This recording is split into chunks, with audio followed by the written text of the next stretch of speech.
in the business environment. So, but this title is quite interesting. The case study discussion is an AI-driven route and sales optimization in practice. So today's this environment, especially in a digital environment, organizations like Amazon, that is a great retailer in the world, to the local FMCG distributors, depends on heavily on timely delivery, optimized routing, and efficient sales operations. Inefficient approaches, maybe the traditional methods, lead to longer delivery time, then high transportation or logistics costs, then inefficient sales coverage. These all the things lead to reduce customer satisfaction index. So a lot of traditional methods are there, a lot of traditional ways or methodologies followed by these kind of companies. Then most of the companies fail to create high satisfaction index on consumers and customers. But in this scenario, in AI driven or AI world, so first thing is data analytics. Data analytics is a prime part of AI. So then when data analytics techniques introduced, then half of the problems were solved. But now the companies are thinking how to integrate all these data analytics with the business, then moving on to data-driven decision making, make it more simple and making more sensible. For example, to solve the logistics problems, for prediction of there is a logistics issues, they used logistics regression, these kind of tools with the limited software programmings. For prescriptive analytics, then which are the best solution for the problems, or which are the possible solutions for the existing problem. Then decision forest, these kind of advanced tools used as a data analysts. Then again, data analysis used, then they are facing great challenges because they are getting the data from different sources in the different formats. Then when it get into the single format or integrated data is more difficult. So it's taking much time get into the single format and apply the different data analytics tools, then finally go for the data-driven decision making. Now, it's a quite interesting thing is, then a few weeks back, I practiced AI or attended a AI training program. So see, we are spending much time to learn Excel, especially now then Microsoft 360, even then Excel is with a lot of features, including pivot table. Then we can create the dashboards, live dashboards, then data presentation, then very much Vijan, then Excel playing vital role in especially organizational role also. Then Power BI, Tableau, these are other tools to display or create the dashboard, then display the data or analyze the data, do some correlation, do some relationship between the variables, then variable identification. So a lot of things we can do using these Excel and Power BI and Tableau, these kind of tools. So what I learned about these in AI platform is a lot of AI platforms are available to get or to create or to design dashboards or to do some analysis without any knowledge of about the formulas or the Navijan. It's just simple to find the variable, have to correlate or connect or these things. So there is a none of the AI platform is polymer.ai. So Polymer, once there is an actually trial version is free. Once you move on to the polymer.ai, Then there are a lot of options are there. Then you can upload the data in the format of Excel or doc or HTML documents we can apply. We can upload. Once you upload for example, once you upload the huge data, maybe 10,000 entries, sales data, suppose you are uploading polymer.ai. Suppose you want to create a dashboard, just give the clear prompt to uh, polymer.ai. So within seconds, you can get the dashboard. If suppose we are taking or we are using Power BI for creating or designing a dashboard, it's taking minimum 2 to 3 hours to design a simple dashboard. But when we are using the AI platform like Polymer.ai, within seconds, you will get dashboards. So then again, suppose we want to do, suppose we used to do some analysis using formulas. No need to muck up or by heart the formulas. Now see then formulabot.ai. There is another AI platform is there. Just upload our data. Suppose we want logistic regression, then put the clear prompt, the logistic regression, then which are the variables. Then within seconds we get the output. Then again, suppose we are using the Excel and Power BI, again we have to find the interpretation, then again move for the storytelling part.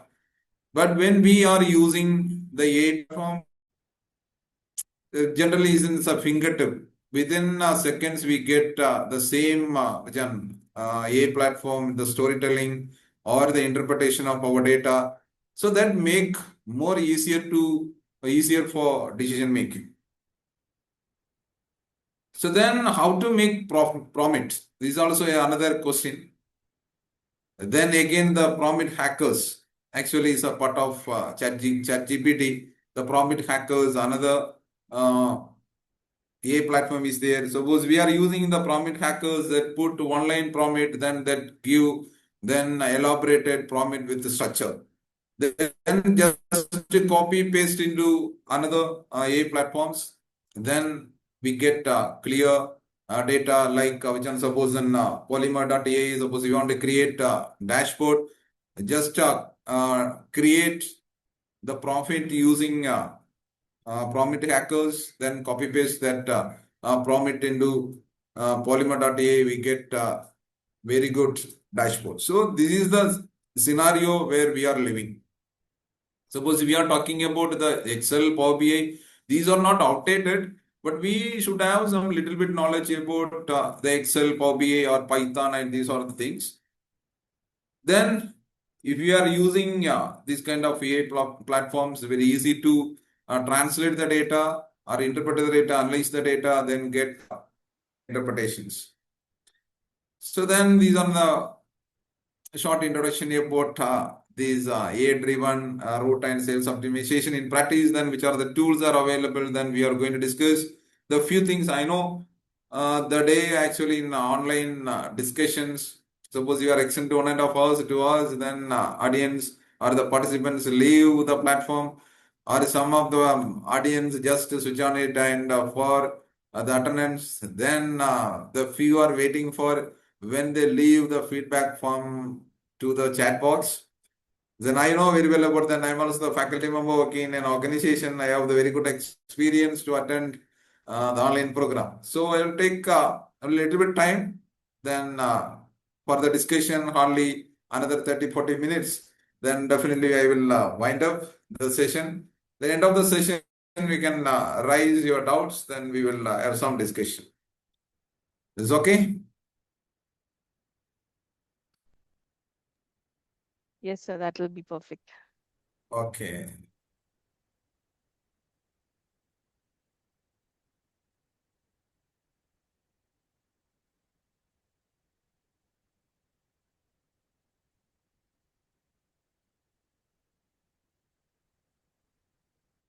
So why AI for route and sales optimization? So one thing already we discussed. There is a data integration. So this is a vast data sources are available. For example, the same Amazon-like companies. Uh, so they are collecting the information or data from different sources, especially customer behavior, then the logistics, then traffic conditions, then customer, how they are engaging with their sites, then customer traffic, then the weather forecasting because they are taking the deliver to the product on time, last mile delivery. So then the company or the people are collecting the data from the different sources in the different formats. Maybe for example, so they are collecting the information from the product searching history, maybe in the Word format or HTML format. Then suppose their emotions in the form of maybe the picture. Sometimes they are using voice recordings. So the data are in different formats. So getting then data integration, that means getting into the same structure for such a kind of analysis, maybe the qualitative or quantitative analysis, the data integration part is very important. Suppose if we are doing manually or using some kind of data analytics tools, is take much time, then error possibility is very high. But now, then AI platforms are there to get this, and then everywhere, anywhere they are getting the data in the any format, then using the AI tools, then get into the same format with quick and clear.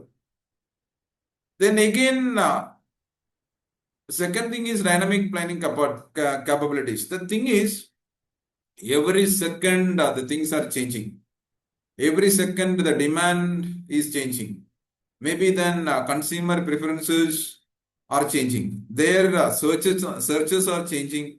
So then the AI platform.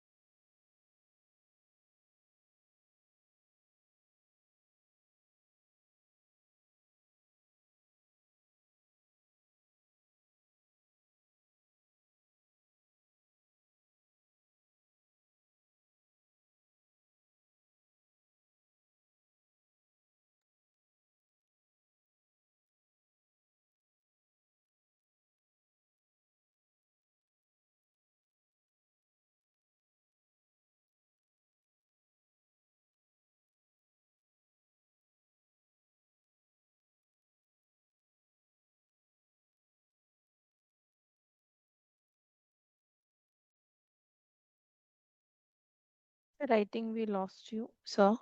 Sulaifa, sir. Yeah, now we can see your slide.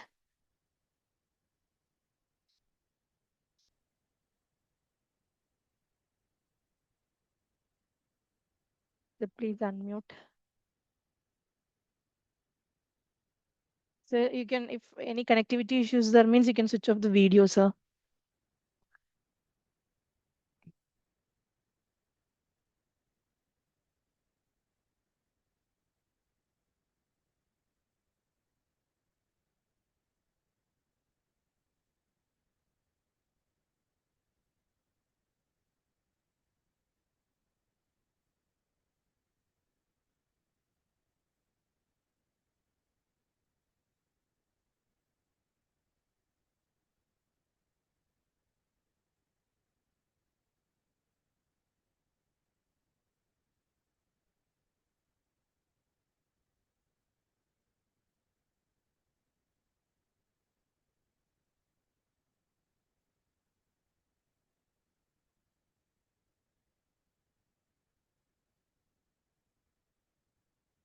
Hello, ma'am.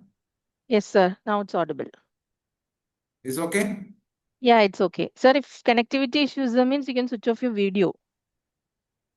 That's okay. Ah, okay, sir.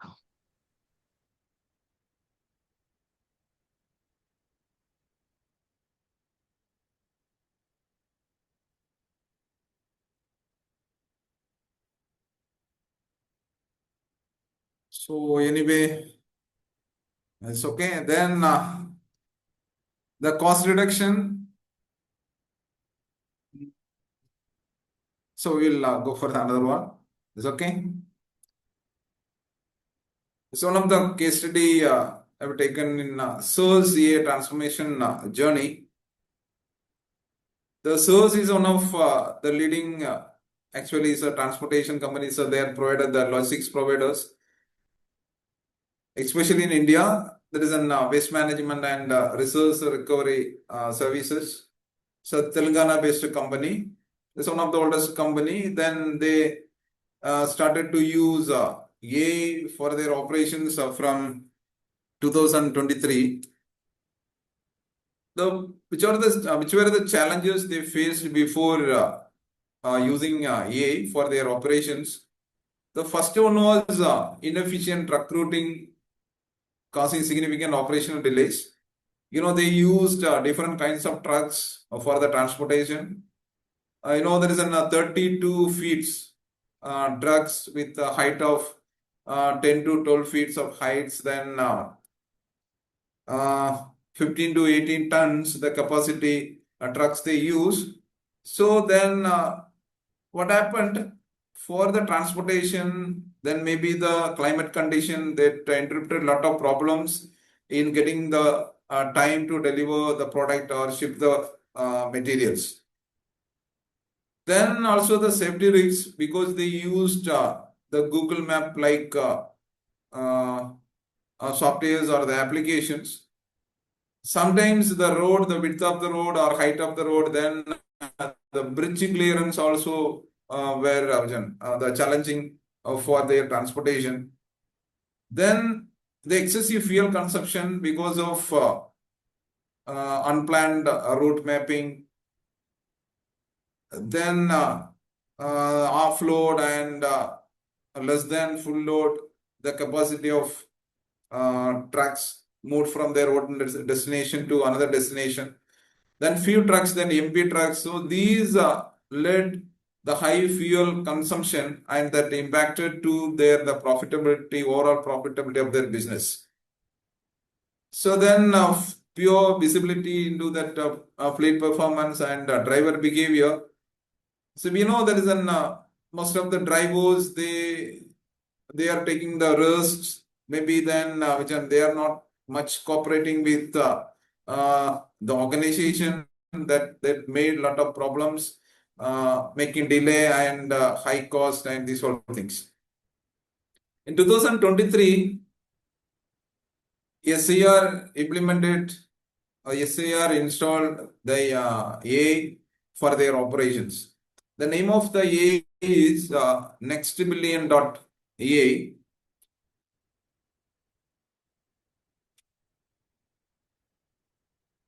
Actually, the Next Billion AI is in a very good AI platform for the routing, the low cost, then high securities, and then flow of information is also highly secure. Then is also recommended, then cost and pricing, etc. Then one more important thing is the Next Million APIs. So API is nothing, the application programming interface. That application programming interface is a connection between the computers and computer programs. Suppose they are doing data analytics, they are using different programs. Then the AI, the Next Million AI connect different programs. Then also that connect different computers, maybe the client and their organization, or different devices they connect and get into the integrated information. One of the best part of these EAs, there isn't a message to the drivers. Based on the traffic in the way of the truck. Then the bridge clearance is also important. Maybe then the capacity of the bridge. Then based on the truck weight, then connect or which can correlate with these capacity of the bridge and the truck. Then the clear, then find the some other routes if low capacity bridges are there. Then lot of restrictions are there. Then maybe the less than 5 tons trucks only move using this kind of bridges. So these AI help to send the message to the drivers, which is the best way or best route to reach the destination to avoid these kind of disruptions. Then one more thing that help to find the drivers efficiency or drivers with an working schedule also. How much time they are driving the vehicle, how much time they are taking the rest, and these all the informations there is an AI giving to the decision makers also. So these all the things they make it more perfect. Then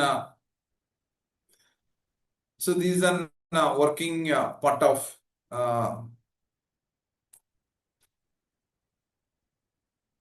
next billion.ai.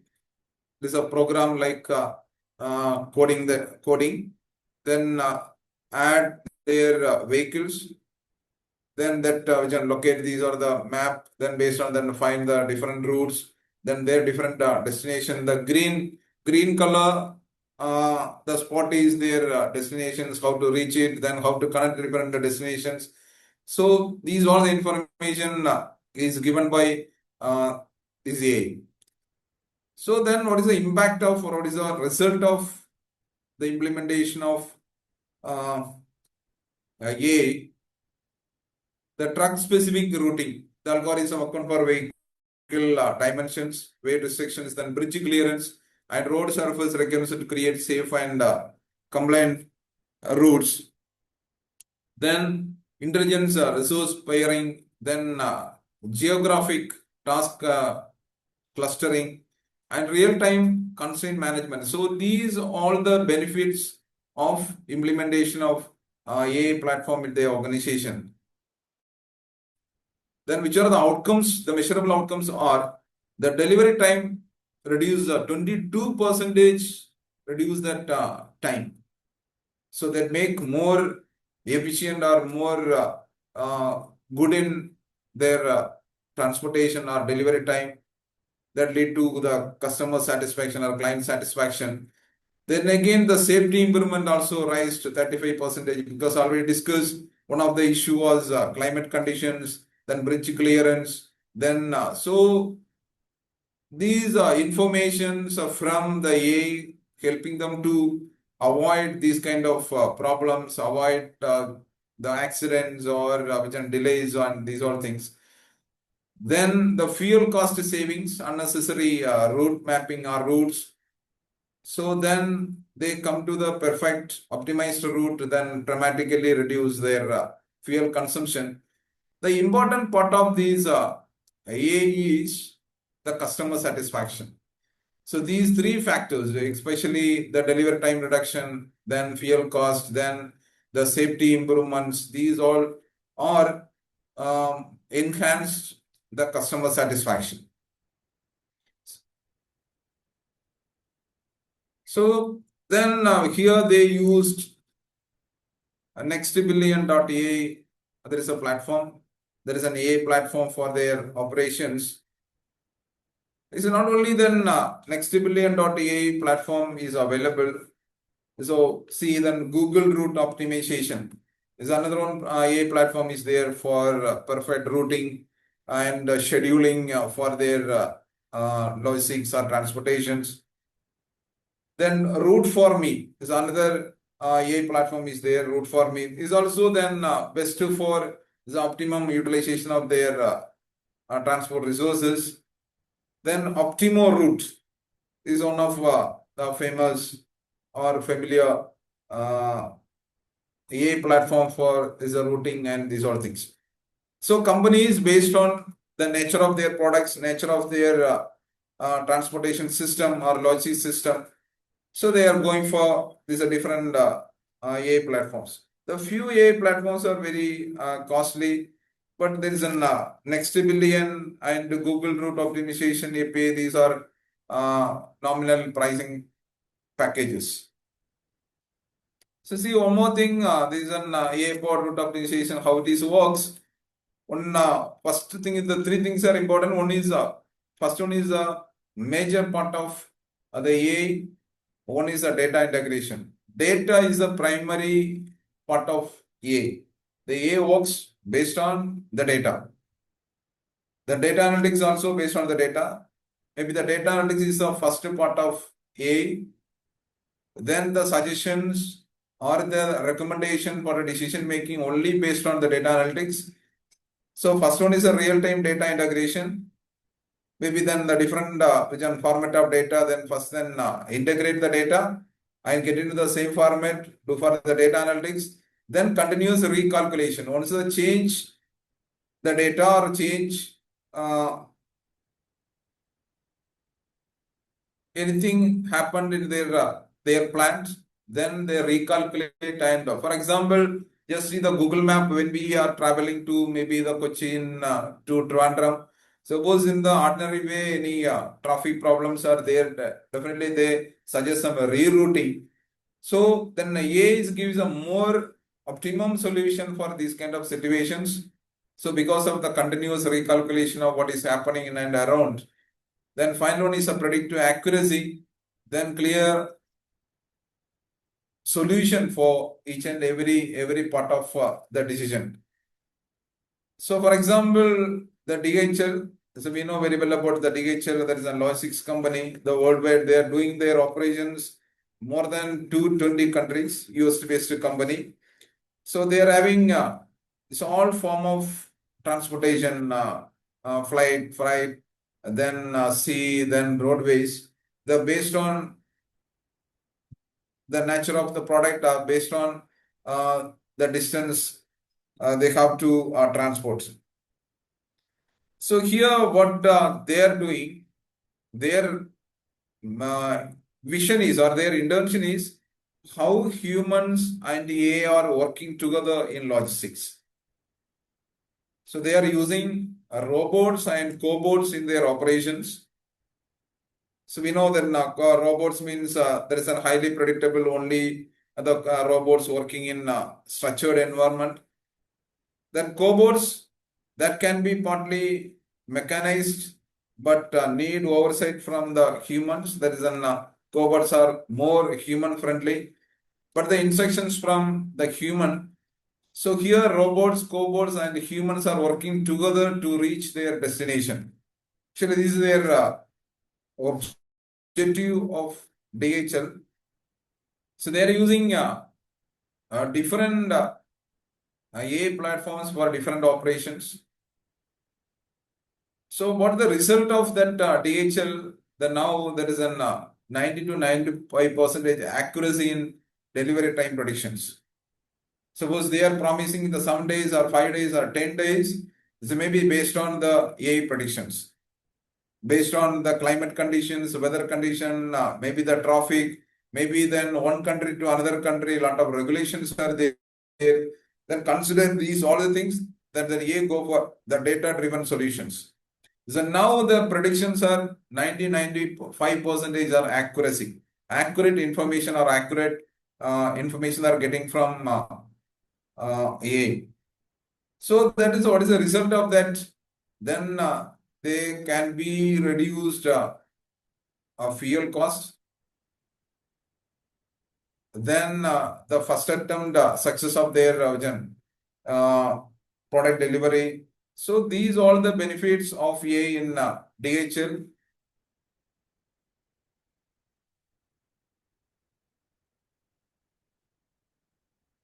So all of you okay? Shall I proceed? Yes, sir. Yes. So now for the company, then first two we discussed, one about the source. So then the AI provided the solution for logistics problems. Then again the second one, DHL, then it's a purely the logistics company.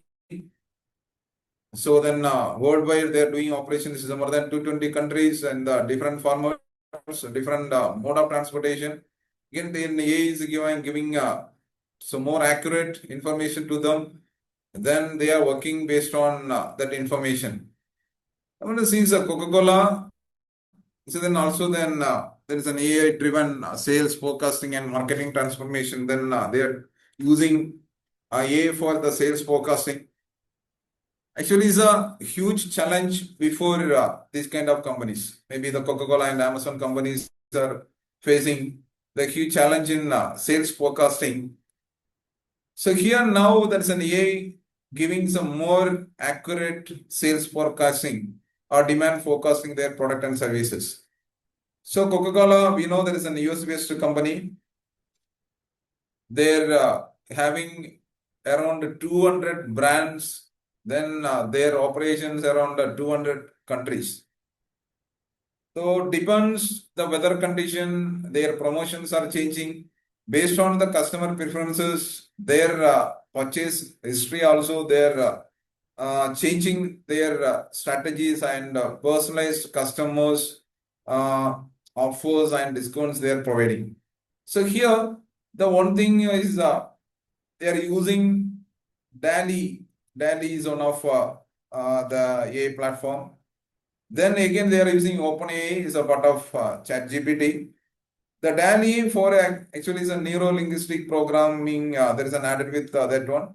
That NLP program. NLP. That is images converted into text. Suppose that they are getting the customer's emotions in a picture or the image. So that can it's help to convert into text messages, maybe in angry or happy or which one they are not interested, not satisfied. So these kind of interpretations is there is a daily like AI platforms are giving.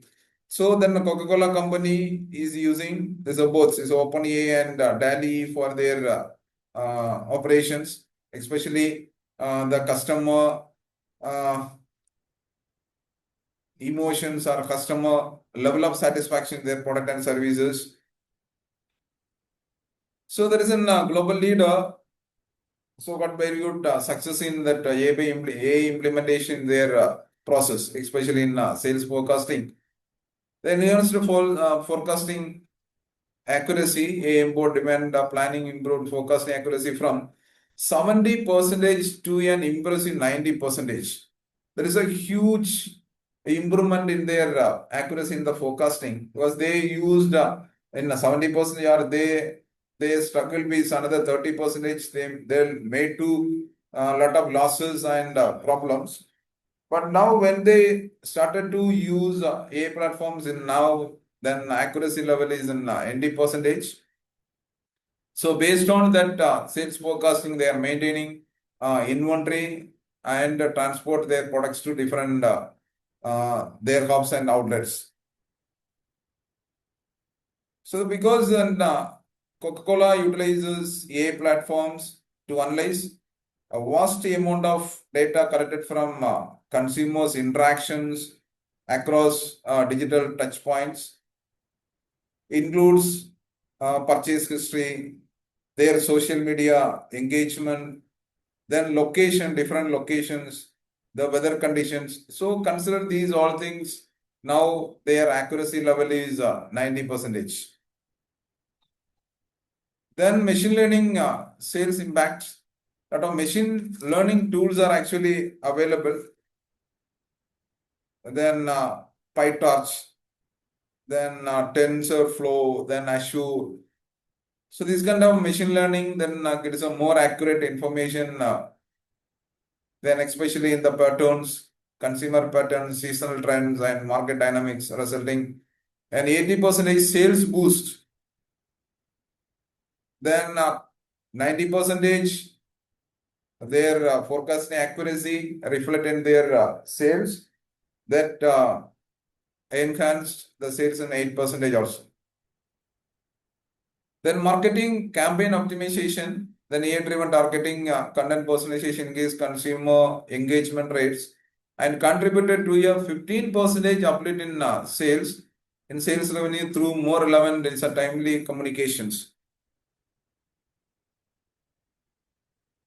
Because they are using the consumers' information, then based on that, when they are going for advertisement campaign or marketing campaign. They had then share a Coke. Then now is their message changed to the consumers' preferences. Now they are using the different campaigns, different languages, different methodologies based on the consumer preferences in the different locations, because AI gives us a clear information about the consumers. So here is the right side, we can see the 90%, the from 70% to 90%, the forecast accuracy. Then sales growth is 8% from the previous year. Then the great thing is 25% waste reduction, because the 70% to 90% the forecast accuracy that help them to reduce their waste reduction up to 25%. So that there is a positive signs in the Coca-Cola. So when they started to use AI platforms or AI tools for their operations.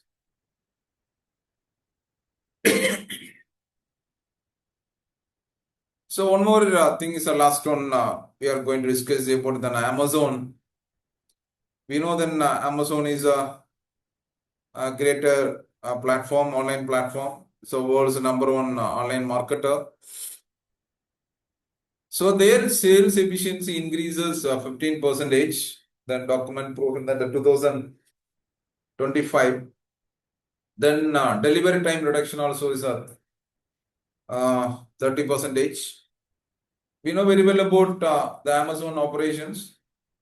Amazon Go is one of their outlet they started. Then fully automated. Then based on AI, is a no queue, no billing system in their Amazon Go. So 100%, then AI tools they are using in their system, getting 100% outputs. So here we know very well about when we are in login Amazon. Once we put the name of a product, then immediately we get the related products. Then when we are searching the product, any product in Google or Yahoo, in using search engine machines, immediately we get the Amazon is one of the prime recommendation. So which are the products, which are the related products in Amazon also. So here there is a part of AI, artificial intelligence, the data analytics and artificial intelligence. They connected through the search engine optimization. They are finding the customer behavior, the searching behavior. Then they are recommending the products. Then they are and after that, suppose we are using the social media, again we get same recommendation our social media also. Then suppose we open Amazon, that search is a move to that Amazon platform. Then we get the product recommendation from Amazon also. So purely these all the data are integrated, then automated using AIs, especially in Amazon. Now we know then when we are placing order in Amazon, so they are promising the date, maybe 5 days or within 7 days will deliver the product. Then one more, now we have one more option, fastest delivery. This take maximum 1 or 2 days. Suppose any kind of product, they are promising within 1 or 2 days we are delivering the product. Because now their warehouses so fully automated. They are using robots in their operations, including receiving the orders, the packaging, each and every part. They are using the robotics. But integrating all the functions in their warehousing including the packaging and dispatching their products. They are using AI. So they are personalized AI. The based on their operation, they are having different AI platforms. So their own, this is not which are available in which are open market. So they are using their own AI platforms, AI tools to integrate these all the operations or functions for which are getting the orders, or once they are receiving the orders, then go for all the functions including deliver their product. So then, so this is the way then the Amazon is working in their online market and offline market. Then again, they are collecting the information from the different sources like the customers' engagement, their wish list, their search history, their which are recommendations, or these all things. Then finally they go for the personal recommendation to each and every customers. They are doing their operations in more than 200 countries, but getting the individual recommendation is more difficult. But now, then easier job to these kind of companies because they are installed their own AI platforms or AI tools to easier their job, and they go for data-driven decision making. So these AI platforms or AI tools giving more sales efficiency and delivery. So the Amazon is doing the last mile delivery system, then helping to avoid the disruptions in their logistics system. So these are the few AI platforms powering route and sales optimization.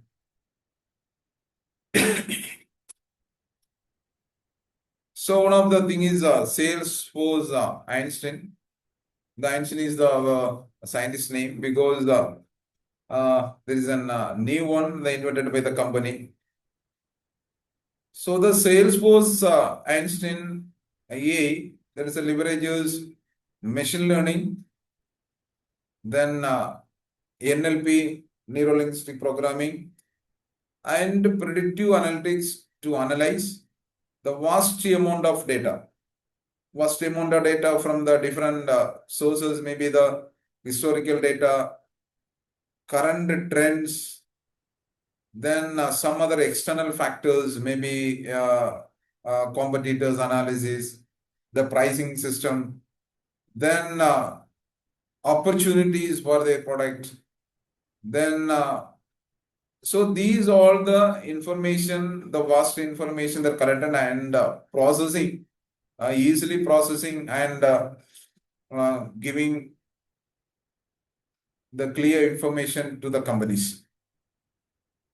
So it's a Salesforce Einstein, actually industry leading a port lead scoring and sales forecasting integrated with the CRM systems, customer relationship management, and provide predictive insights and opportunity scoring, then capture for enterprise scale operations. So one of the another important AI platform for sales, HubSpot Sales Hub. So this actually is a toolkit, the predictive lead prioritization, intelligent outreach automation, and conversation intelligence.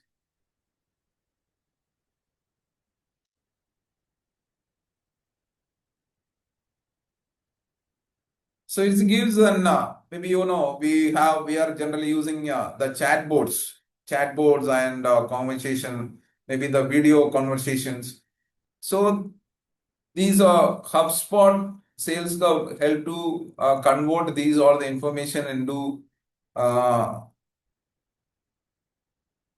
text format and do some analysis, then finally give the information about the customer, what are they looking, or what are their vision expectations.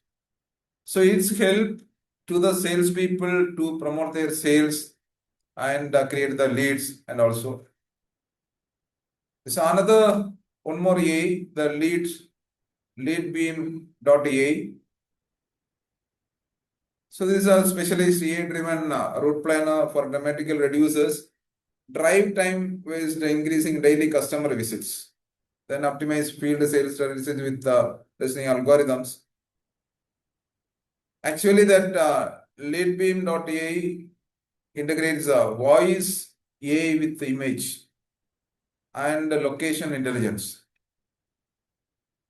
The voice and the connect with image, then also the location where the customers are customers location, then that they connect with the nearest their shops, then recommendation to the customers where their products are available or where their expired products are available or services are available, that help the customers to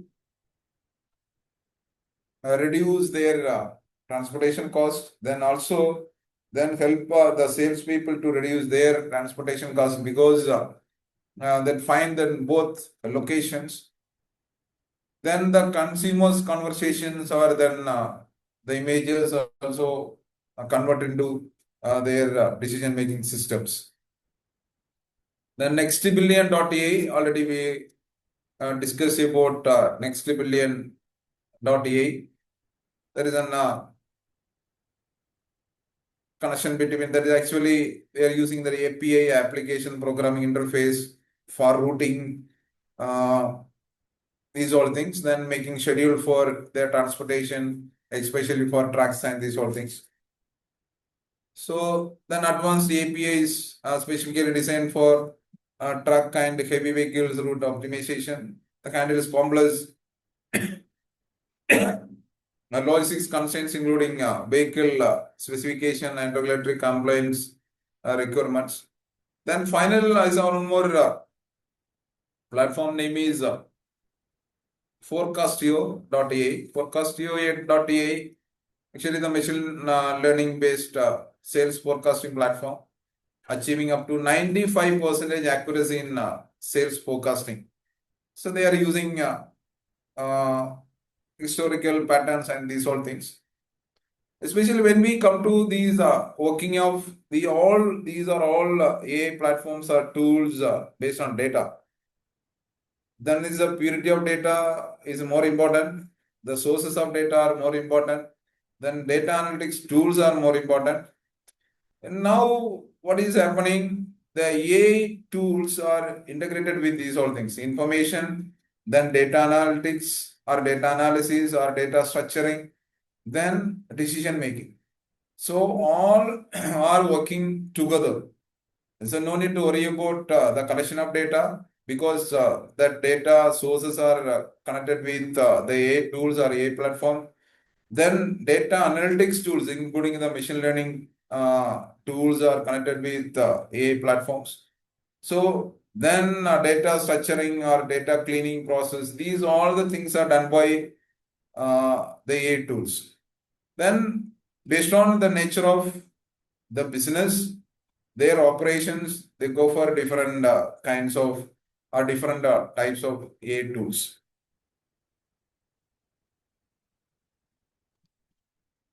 So how AI transforms sales performance in the latest, then overall business transformations or overall statistics in 2025. So says 96%, there is a win rate increase to 76%.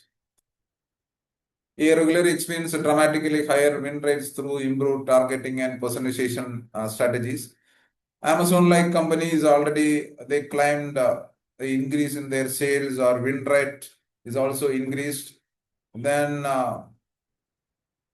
the companies like Walmart is also they are doing their operations in the different nations in the different locations with lakhs of products. They are also claimed their accuracy level is now very high compared with 2-3 years back. Every year, then going for the advanced AI tools and the systems that is making more efficient. Here, then shorter deal cycle is a 78%, then larger deal size is 70%, then finally, then come to the point 25% is a pipeline expansion, maybe the information in that pipeline, the facts the originality of the information is also expanded to the 25%. So come to the conclusion. Then feature is AI optimized sales and routing. So here is the only one. What is the problem is? So here we are in online platform. Then again, myself is also using the mobile network for this presentation. So there is a difficulty is unable to demonstrate any AI operations. I tried, but it is not supportive internet connections. So that is good. Then I recommended the few AI platforms, especially the Polymer.ai, then Formula Bot. Then anyone can which can go for because it's an open source AI platforms. Then use these AI platforms to get the familiarized and also get the usage of or beauty of these AI platforms. Because without uh, familiarity or experience with AI platforms, very difficult to teach in future and run an organization also. Here then see the feature is AI optimized sales and routing. The strategic imperative CA has evolved from competitive advantage to operational necessity. Then integrated excellence, the convergence of AI driven route planning and process intelligence unlock. Then proven success. Already we discussed about the few companies. One of the companies like SAR demonstrate that the AI solution deliver tangible measurable results while being scalable across diverse operation contexts. The last one is more important, the transformation leadership. So actually then we are in the great FDP. So as educators and institution leaders, we must change to adapt with the AI, empowering our students and organization these transformation technologies capability because I am experiencing very good things. Suppose I am giving the assignments to my students, then ask them to should use AI platforms. Then suppose organizing any activities, then use AI platforms for scheduling, for structuring. So then because AI is working or connecting with the different sources, we get in within 5 seconds or 10 seconds.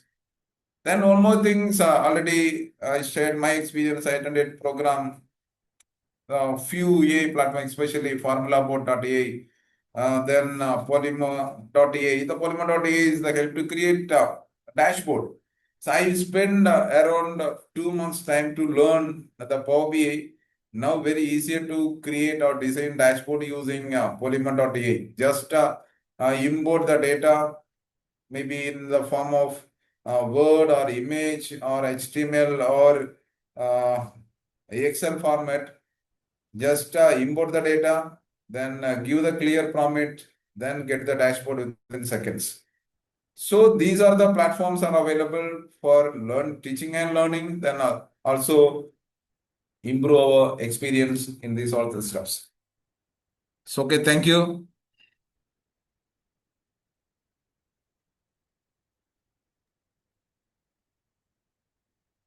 Thank you, sir. Participants, if you have any questions, you can unmute and talk.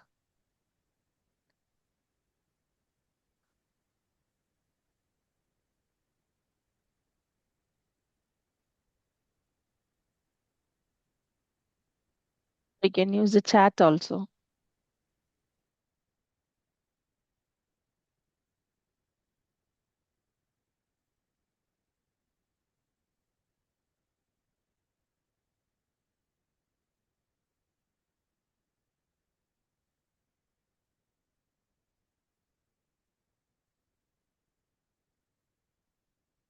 Okay, ma'am.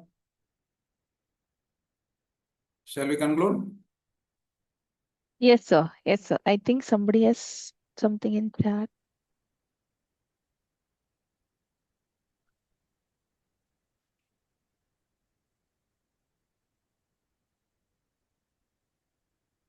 Thank you, sir. Ben, are you there? Yes, ma'am. Yeah, okay. Thank you so much, Dr. M. Sulaifa sir, for an insightful and engaging session. We truly appreciate the valuable knowledge and practical perspective you shared with us today. Your clarity, experience, and inspiring words have enriched this event. Thank you once again for your time and contribution, sir. Thank you. Thank you, Sulaifa sir. Thank you, Ben. Thank you, ma'am. Thank you Okay. for all organizers. Thank you. Thank you, sir. Okay. Participants, we'll start the next session by 3:30. So you can take a short break and but stay connected. Thank you all. We'll see you by 3:30.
Good afternoon, sir.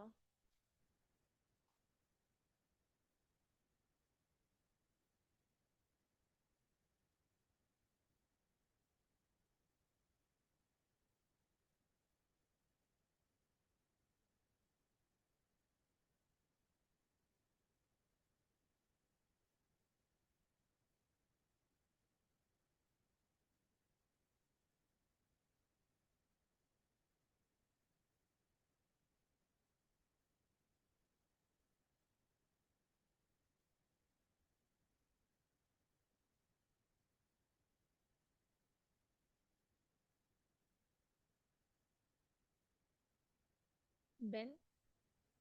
Yes, ma'am. Yes, we can start the session. Welcome back to the second section of the sixth day online faculty development program. Once again, good evening to everyone. We are glad to have with us once again Dr. N. Arunfred, Assistant Professor at SRM Institute of Science and Technology. With a strong expertise in supply chain management, rural marketing, digital marketing, and data analytics, he has contributed extensively to research, publication, academic engagement. Ladies and gentlemen, please join me in welcoming Dr. N. Arunfred to the session. Over to you, sir.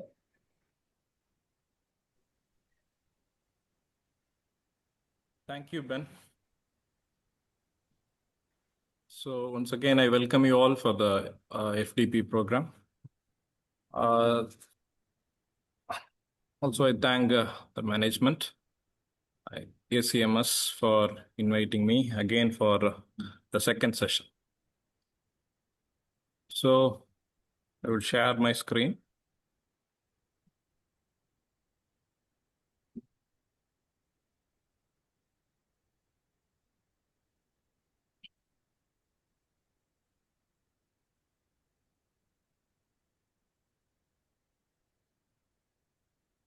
Hope my screen is visible and I'm audible.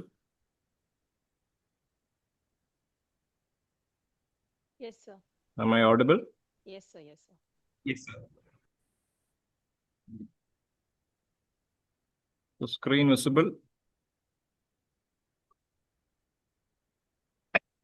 Yes, sir. The screen is visible. Yes, sir. Yes, sir. The screen is visible. Okay. Thank you. So the topic which we are going to discuss for this hour is about building intelligent systems in supply chain using emerging technology. So what is the agenda? What we are having for this day is, so initially we will be discussing or explaining what is intelligent system. And I will be giving you a brief idea what is intelligent system with a case study. I will discuss what are the elements and critical decisions, especially when you take in logistics, what are the different critical decisions you take while you design an intelligent system. And second part is modeling process. So to develop an intelligent system, we require a model. So we'll explain this model based on the last class SEOR model. We are going to design a system for making a logistic system. So the third part of my presentation will be the application. So Gen AI potential in logistics. So generative AI. So different types of generative AI models and how it has been the steps they're implementing this Gen AI. So a small hands-on. So how this generative AI has been translated. And the last part is few application of AI in warehousing. So this is the part of organization, what today's program, what we have planned so far. Okay. So first, intelligent system. In intelligent system, so any intelligent system, in the last class itself, I'm speaking about system. So system is something you get input, process, output. We say that to be a system. Okay. So to create a system, initially there should be some decision to be taken. So to create a system, there must be some reason to create. So that is a critical decision in supply chain. So when you say major 4 parts in supply chain where you can build a system. So first is inventory management. So the question, there are many questions. Probably this is a major question. When should inventory be reordered to optimize stock level? Okay, so my objective here is automated inventory management. Okay, so there is a data about inventory stock, minimum stock, maximum stock, etc. So from this data, I have a system should be automated where the data, okay, so the data should give, the system should have a reorder point, etc. Automatically it has to do. And that is the first objective. Next is warehouse automation. So here, when should a robot pick or store items in the warehouse? So here again, so warehouse automation, it is also a repetitive work where warehouse stores certain type of products. You can store warehouse there. So there are different method, first in, first out, etc. Different method of storing or calling this particular stored data. So there is an automation possible where like in Amazon, we see like automated warehouse automation. So how that can be done? So that is also a decision. And next is route optimization. So you know what is route optimization? Which route should a delivery truck take for maximum efficiency? Okay, so probably it is an optimization problem. So this decision can also be automated completely with different intelligence the system has developed. And next is shipping priority in transits. Which shipment should be prioritized for delivery? So selection of delivery based on efficiency and responsiveness. What system should be decided? So these are the critical decisions in supply chain we usually take. So these decisions can be made automated, where the system itself can give you solution and they can do it. So these are the decisions. So coming to elements of intelligent system. So to make an intelligent system, there are 5 different things. First is the objective, what we have discussed already. So the decision. So to make a system, there must be an objective. So I'm going to automate something. So that has an objective and I have to do that. Second is intelligent experience. So you have an objective and so I have a problem to solve.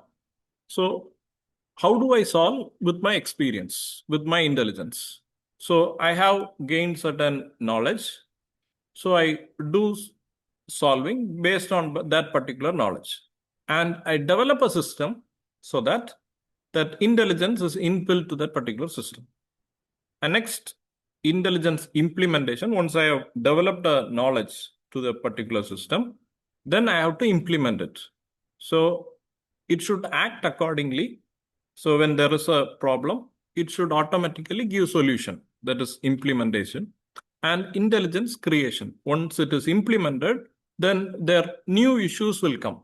Once new issues come, it is stored, and with different algorithms, it will itself identify these are the things we have to do. And it makes us a knowledge repository with new issues. It automatically keeps on improving its knowledge. And finally, keeping all the elements. So whatever things we have built as knowledge, it is stored in a particular place, which can be used as a body of knowledge, which can be used for solving in the next stages. So these are the 5 key elements of intelligent system. So I will explain what is intelligent system based on an automation. So what we are going to do here is, I want to automate, or I want to have a device of automation of toast maker. So bread toaster. Okay. So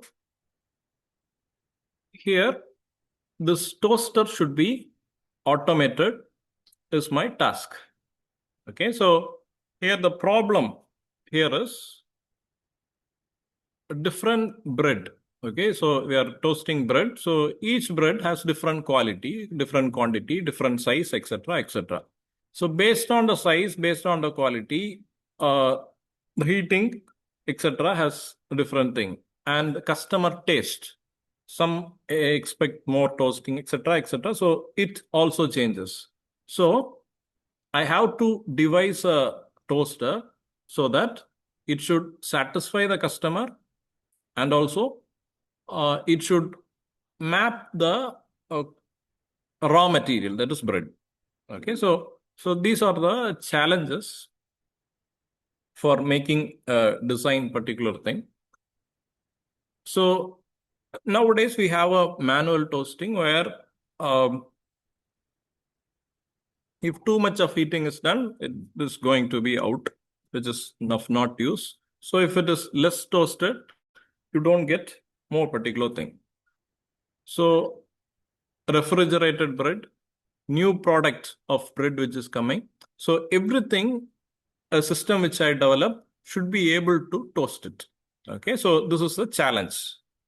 So for that, I have to develop a system. So what I have explained till now is a problem. It's a problem for my study. Next, the second step is collecting data. Okay, so here, track the usage pattern. What I do is, from the past data, okay, I monitor real-time data. So from different toasters, how actually it is happening. So we are again identifying failure defects. So early stops, over optimizing usage, we are identifying this particular thing. And finally, continuous improvement. So we get these data continuously. So these are the part where data collection for toaster is happening. Okay. So next part is how we collect this particular data. Okay. So in data analytics or modeling, this is a key. So as technology we have advanced, there are many scientific methods of collecting data. So here we have something called weight sensor, where the system, it should have weight sensor to understand the weight of the bread. So there will be different types of bread, different sizes of bread, and different weights of bread. So with that weight, you have to set certain rules. For that, you have something called weight sensor. Then there is something called temperature sensor. So to detect the climate, outside climate, to detect the climate inside, etc. So for that, temperature sensor is used. Next is location sensor, where a geographical location is being tracked, because so different region has different climatic condition, and the heating or etc. should be changed based on this geographical sensor location. Next is camera and proximity. How much personalization you have to. So you have a camera sensor so that you can take picturization. Next is clock. The clock is distinguishing. Okay, so for example, when it is morning, how the people expect. When it is evening, how it will be expecting. So for that, clock is required, and everything should be stored somewhere. It is called memory. So what is the purpose of this memory is to identify pattern. So I develop a smart sensor and I sell this sensor, smart toaster to America. So what this toaster should do is, it should capture the data initially and start learning. So I am in America. So my weight is this, my temperature is this, location is this. It will capture, it will train itself and understand the pattern. So, and I am in with customer. What is the type of the customer? So it learns initially. Okay, with this, and it starts giving the product. Similarly, I sell the same toaster to India, where in initial part, it starts learning what is the weight, what is the temperature, etc., and what is the customer preference. And based on it, it should give a different type of output. Okay, so this is about intelligent system. So intelligent system is nothing but a system which should be universally applicable for all, irrespective of demographics, etc. It should be applicable to all. So as you sell the system to a particular area, it should learn the characteristics, or there should be IoT devices to capture what is a preference of that particular people. Once it has identified, it starts training according to it. Then it reacts. So again, to say what is intelligent system, simple thing, it is a replica of our brain. Okay, so initially you might know how the brain actually learns. Okay, so this brain has been trained over the years. So I, at the age of 40, has been trained for over 40 years, and the brain has trained in such a way to react to situation which I have got trained. Similarly, an intelligent system is also trained in such a way so that it can be adapted to different situations. So this is about the brief of what intelligent system is about. So these are about sensors where you capture data. So once you captured, next part is intelligence, where this is the next part where you give certain rules. Okay, so this is how you develop. For example, I have an intelligent system. I have a hot body near. Initially, I would have touched that hot body and my hand would have got some problem. And it has got some training in my head. I should not touch hot body. So now if there is any hot body, I will not touch. So I know that particular effect. This is my intelligence. So similarly, this rule should be fed to this particular system. So if a temperature is less than 100, you can touch. If it goes beyond it, there is a problem to touch. More than that, you have a problem. These are called set of rules. So these set of rules should be fed to what? The system. If you can set this particular rule correctly, okay, so you are going to set this rule based on this temperature, based on location, based on this proximity. So you are fixing certain rules. If you fix that correctly, your system will do perfect work. Okay, this is about rule-based approach. So this is a second part where third part where you build the intelligence and makes a system. So it has a limitation based on so there are different types of rules.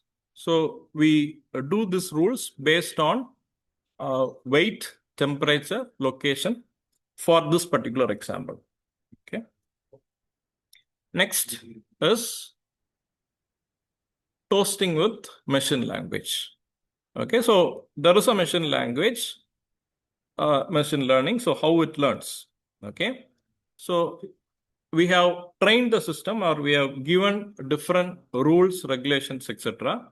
Now what we have to do is the system should understand what is good outcome, what is bad outcome. So we have trained it.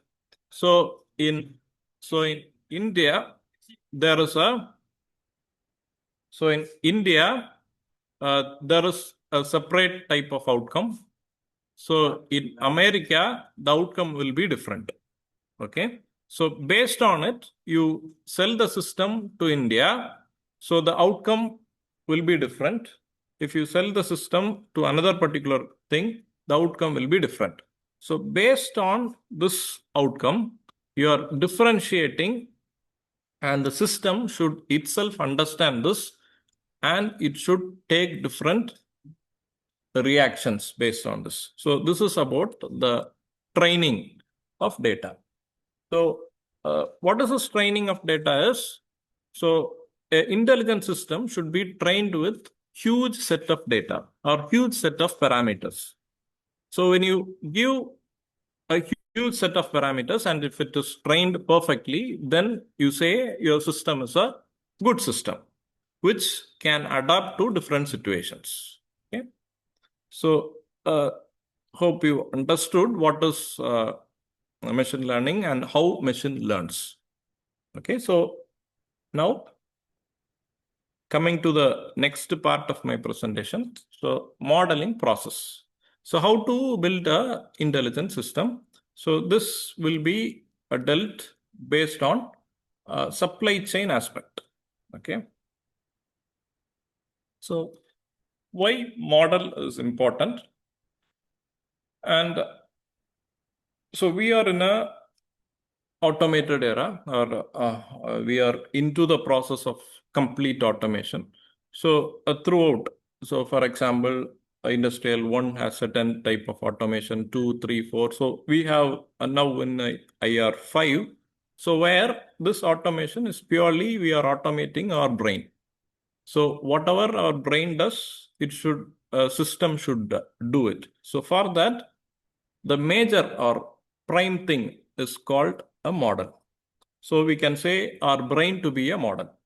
So to do a decision, so as human, we take lot of decisions. Okay. Simple thing, crossing a road is a decision. So for crossing a road, our brain has trained in different things. So for example, a simple example in crossing road. So if there is a 6-lane road, you have to cross it. So a normal person who doesn't see a 6 line, it will be very difficult for him to cross. And you can say like he will not cross the 6-lane road. So there is a training your brain has to do. Similarly, with this data, so whatever data there is, so this system should be trained for this particular data. So the model building is about developing a system similar to our brain to execute or do certain critical decisions. Okay, so the thing is, so we have data. So that is raw data. From the raw data, these data should be fed to the system. This system, this data should be used for prediction, and that should be converted to a model, similar what we have seen in this example. So multiple data should be taken, and that has to be systematically approached, and that has some iterative process. With that, you build a system and you test it, train it, do it, etc., etc. So that process is what we are going to see. So to develop a system, there are nearly 8 consecutive steps. Okay, so first step is define a problem. So problem in the sense, in our case, the case what you have seen is toast making, toaster is a problem.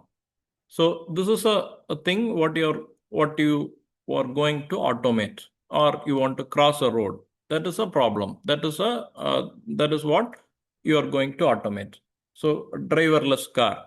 So for that is an automation. Okay, so identifying a business problem is very key. So giving a solution. So there is a process which is done by men in logistics or supply chain that should be automated.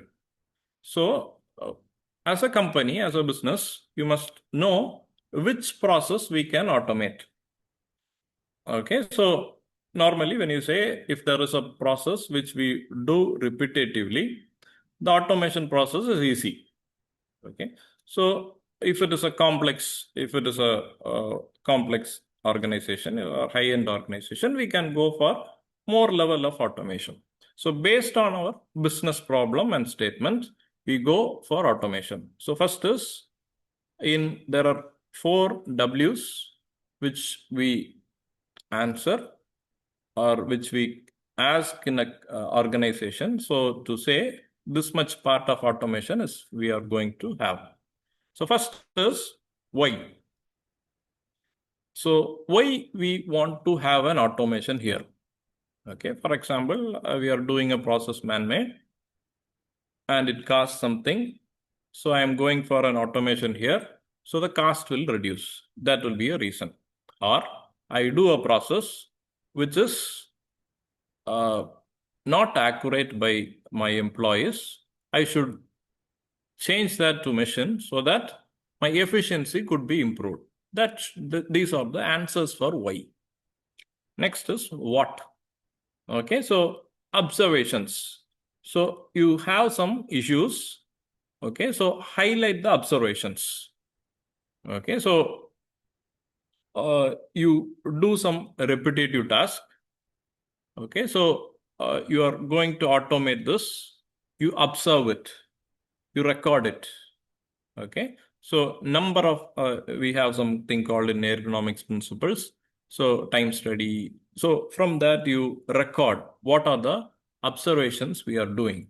So how these problems can be made into an automated process. Next, stakeholders.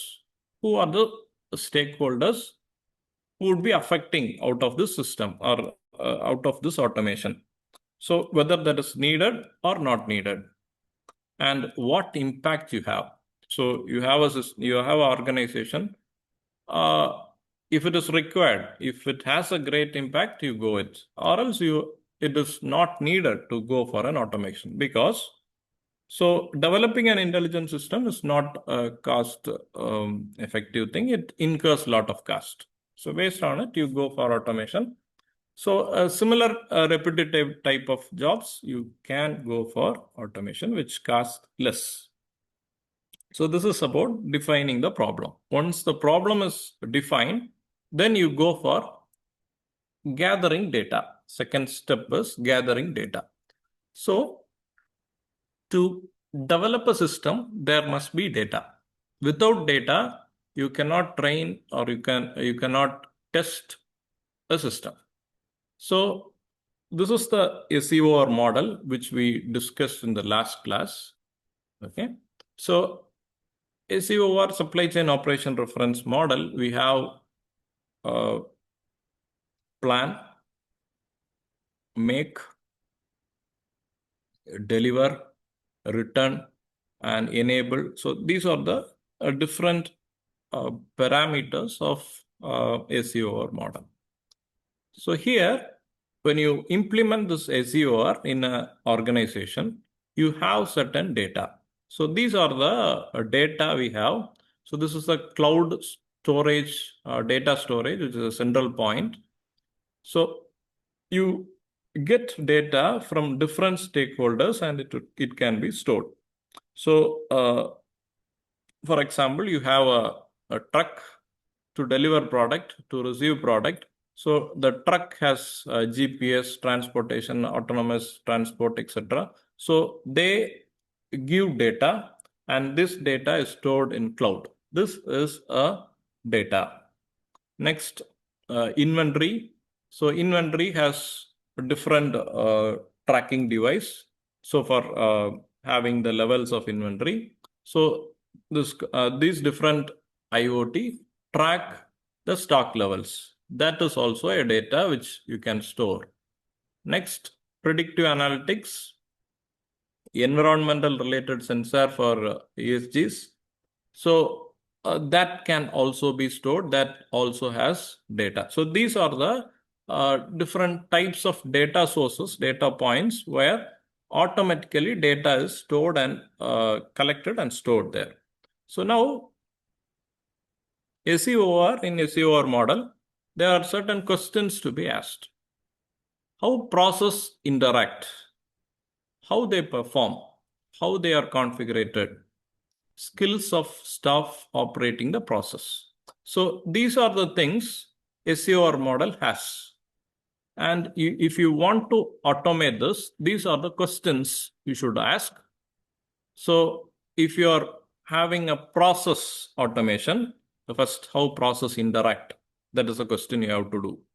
So there is a system to convert input to output, how each and everything is interrelated.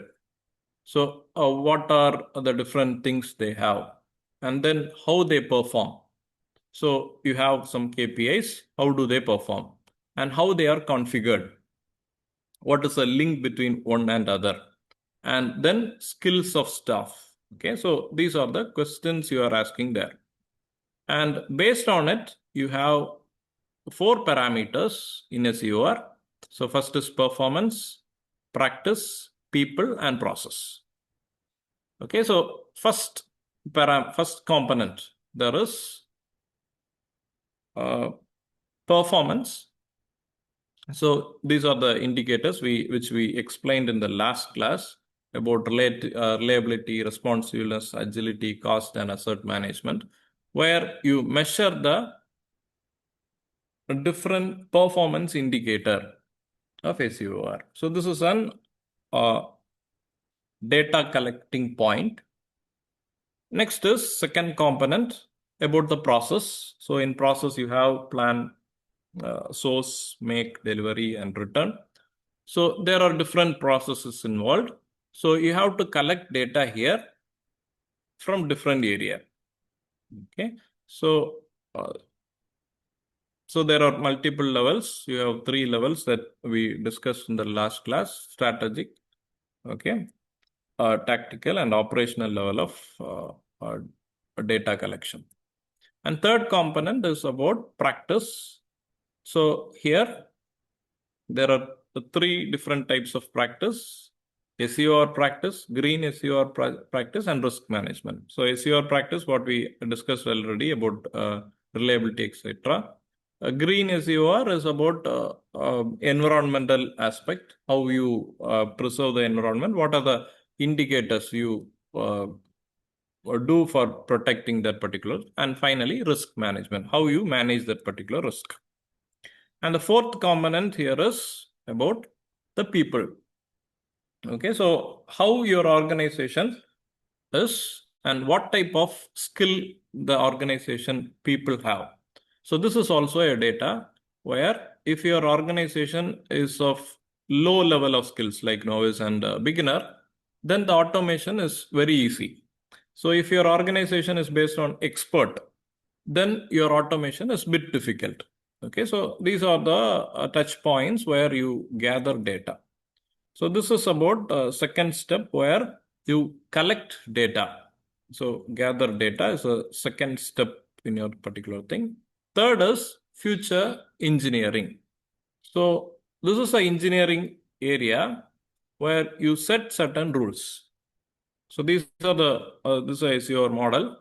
So rules is you have an input, you have logic, that is if else or if then condition, and you have output. So say for example, you want to automate, you have certain set of rules. So for you want to source something, you have set of rules, the quality, the quantity, the cost, the time of delivery. These are the certain rules. So quantity should be above this particular level. Quality should be above this level. So these are the set of rules you are giving. So if it satisfies that, it is automatically going to happen. So planning, how there are certain rules. It could be fed to the system so that it does this particular thing. So in this part, this is a rule generation. So an expert will be there to train the system to set this particular rules. Okay. So these are the first three preliminary things. And the fourth thing is splitting the data and choosing the algorithm. So there are three different, normally the algorithm we classify, or machine learning, we say learning to be three different parts or three different types. So first is supervised learning. The second part is unsupervised learning and reinforcement learning. So we'll just see what is supervised and unsupervised learning. So this is about supervised learning. This is a diagram. In supervised learning, we have something called labels. So we know in supervised learning, we train the system that carrot is this, tomato is this, and bell pepper is this. This we feed already, and this is called label. Okay. So our task here is to predict when you give an input, the system should say it is carrot, it is tomato. Okay. So this is the task the system has to do. So initially we feed the system, this is carrot, these are the characteristics of carrot. And the system, the supervised learning, what it will do is, it will compare the labels with the input you give. Okay. So it will compare and it will say, based on the label size, it will compare, it will see its mean, standard deviation, its different things. So, and it will say, this is carrot, etc., etc. So this is about supervised learning. So now what is unsupervised learning? The difference is you don't have a labeled data. So you feed a system, you don't have labeled data, you feed to the system all the inputs. The system will be in a position to classify data based on its characteristics. So you can see here the output. So it classifies the input into different things, 1, 2, and 3. So based on its mean, so we say as clustering analysis, etc., based on its closest mean, it clusters different product and differentiates into it. And say these belong to one category, these belong to other category, and other belong to other category. For example, factorial analysis. We do factor analysis, where we dimension reduction. So we say these are one dimension, etc., etc. So these are called unsupervised learning, where you don't have a labeled data. So these are the two different and reinforcement. We'll see that later. So these are the two major broad classifications of learning. So when you choose a model or when you develop a particular thing, after setting rules, you have to know what type of learning the system should have, whether it is supervised or unsupervised. Based on it, you choose algorithm. So what is algorithm? So these are the different algorithms under different categories, supervised and unsupervised. So when you say simple two examples, I will say in supervised, we have classification and regression. So, weather prediction. So weather prediction, it is predicted based on different factors. Okay, so there are certain labels we predict based on it. So again, customer retention. So you say like logistics regression. So yes or no, whether this customer can be retained or he's going to leave. So I will show you a small example with data. So this is logistics regression. So these are the data.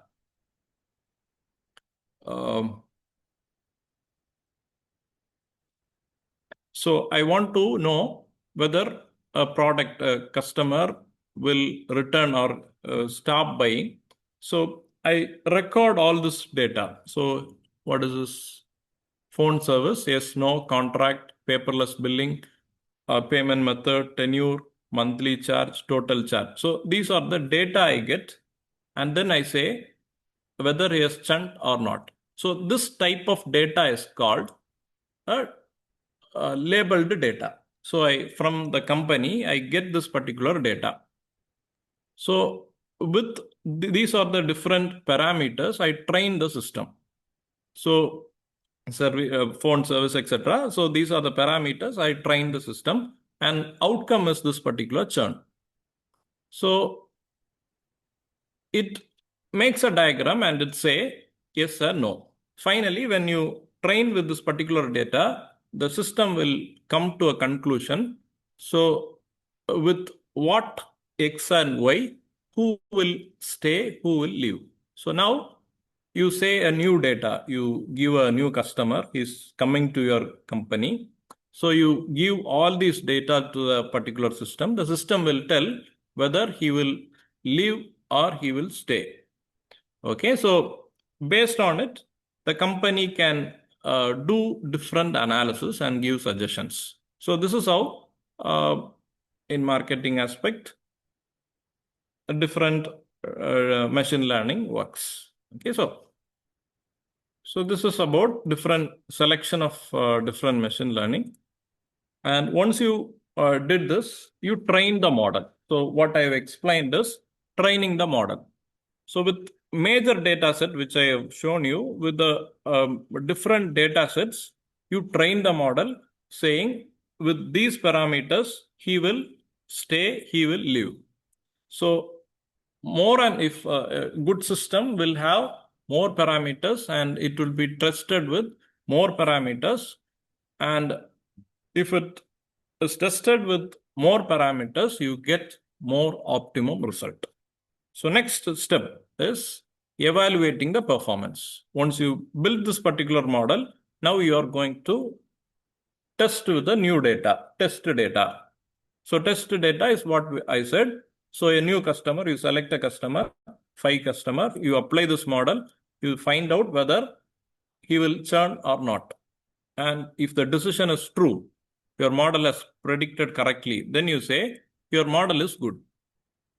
If it is not good, you have to train again. That is called fine tuning. Again, you have to fine tune. If there is any issues, you can add more parameters and you can fine tune.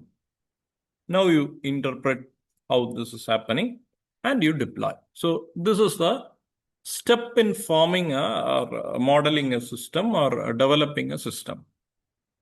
Okay, so hope you understood what is machine learning and how you develop this particular thing. So brief how AI modeling is being done. So initially, you collect data, and after collecting, you clean and prepare the data. This is important part. So cleaning, etc., we saw in the last class. So you're seeing normality, etc., and you are finalizing proper data. With that data, you are conducting a predictive analytics. So you do certain analytics where what I showed as churn, it is a predictive analytics. You do that predictive analytics. With that, you build a model, a supervised, unsupervised model. So there are certain things called decision tree where you can, with this, you can decide what is having. So advanced to it is random forest for removing outliners, outside fitters. You can have XG boosters and build a good model out of it. So these are the AI systems or algorithms which it is present in the latest field, so that you have a perfect, you can get a perfect model fit. So this performance evaluation, after you build a model, you test it in the ground, and if it is giving a same result, you say my model is good, and you test with different situation. For example, in the toaster side, I test in different continent. If it is giving good results, I say my modeling is right. So this is the model process. Initially, a foundation, I gathered the problem, I prepared the data, then I developed the model. The model is splitting the data, choosing an algorithm, and training the model. After training, I evaluated it, assess the performance, I fine-tuned and interpreted. That is a evaluation. Once it is done, I make it into a product. I create as an app or whatever it is. I deploy that model and I monitor it. So this is a ecosystem of developing a intelligent system. Okay, once it is, so this is about the second part of my presentation. What is how to build a model? Okay. So now coming to the third part, what is Gen AI potential? So what is generative AI? So this is the latest advancement we see in logistics industry. What many of you would have witnessed, generative AI. And generative AI, when you say, it has a great potential. So this is the graph which shows you the potential here. So at this stage, we are here and we have a possibility of 44% increase. Okay, so what are the drivers in generative AI is Amazon, FACTE, etc., etc. You can see. I'm just going to explain in brief what is this generative AI. So, and application in logistics. Simple example, I could explain that with a small hands-on. So last class we discussed something.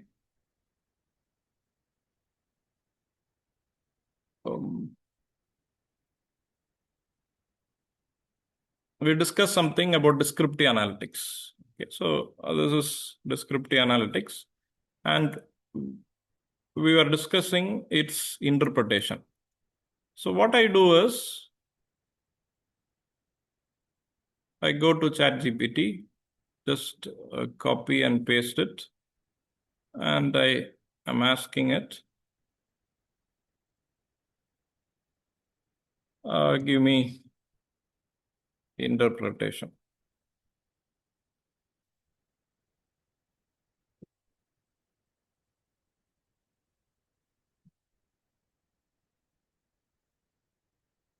So this is an example of Gen AI. So you have a data, you give it, so it will tell you. So a ChatGPT is a product of a Gen AI, which will give you the whatever I have explained. It has a potential to see the data, read the data, and it will tell you what are etc. particular thing. Okay, so this is we again say this is to be LLM. Okay, large language modeling. So it can understand the language, it can give interpretation. So this is, you can see like it shows A is a stable performance, B is a most consistent, and if you want highest output, you should select line C. This is what we are discussing. So in no time, based on that, it gives you interpretation. So this is an application of Gen AI. Okay. So in logistics industry, so you feed, simple example, again, I could say, just see the other data which we are using, that superstore data. Okay, so I could give the superstore data. I just copy, and if I paste in this particular chat GPT, it will give me. Okay, so I did that before. It will give me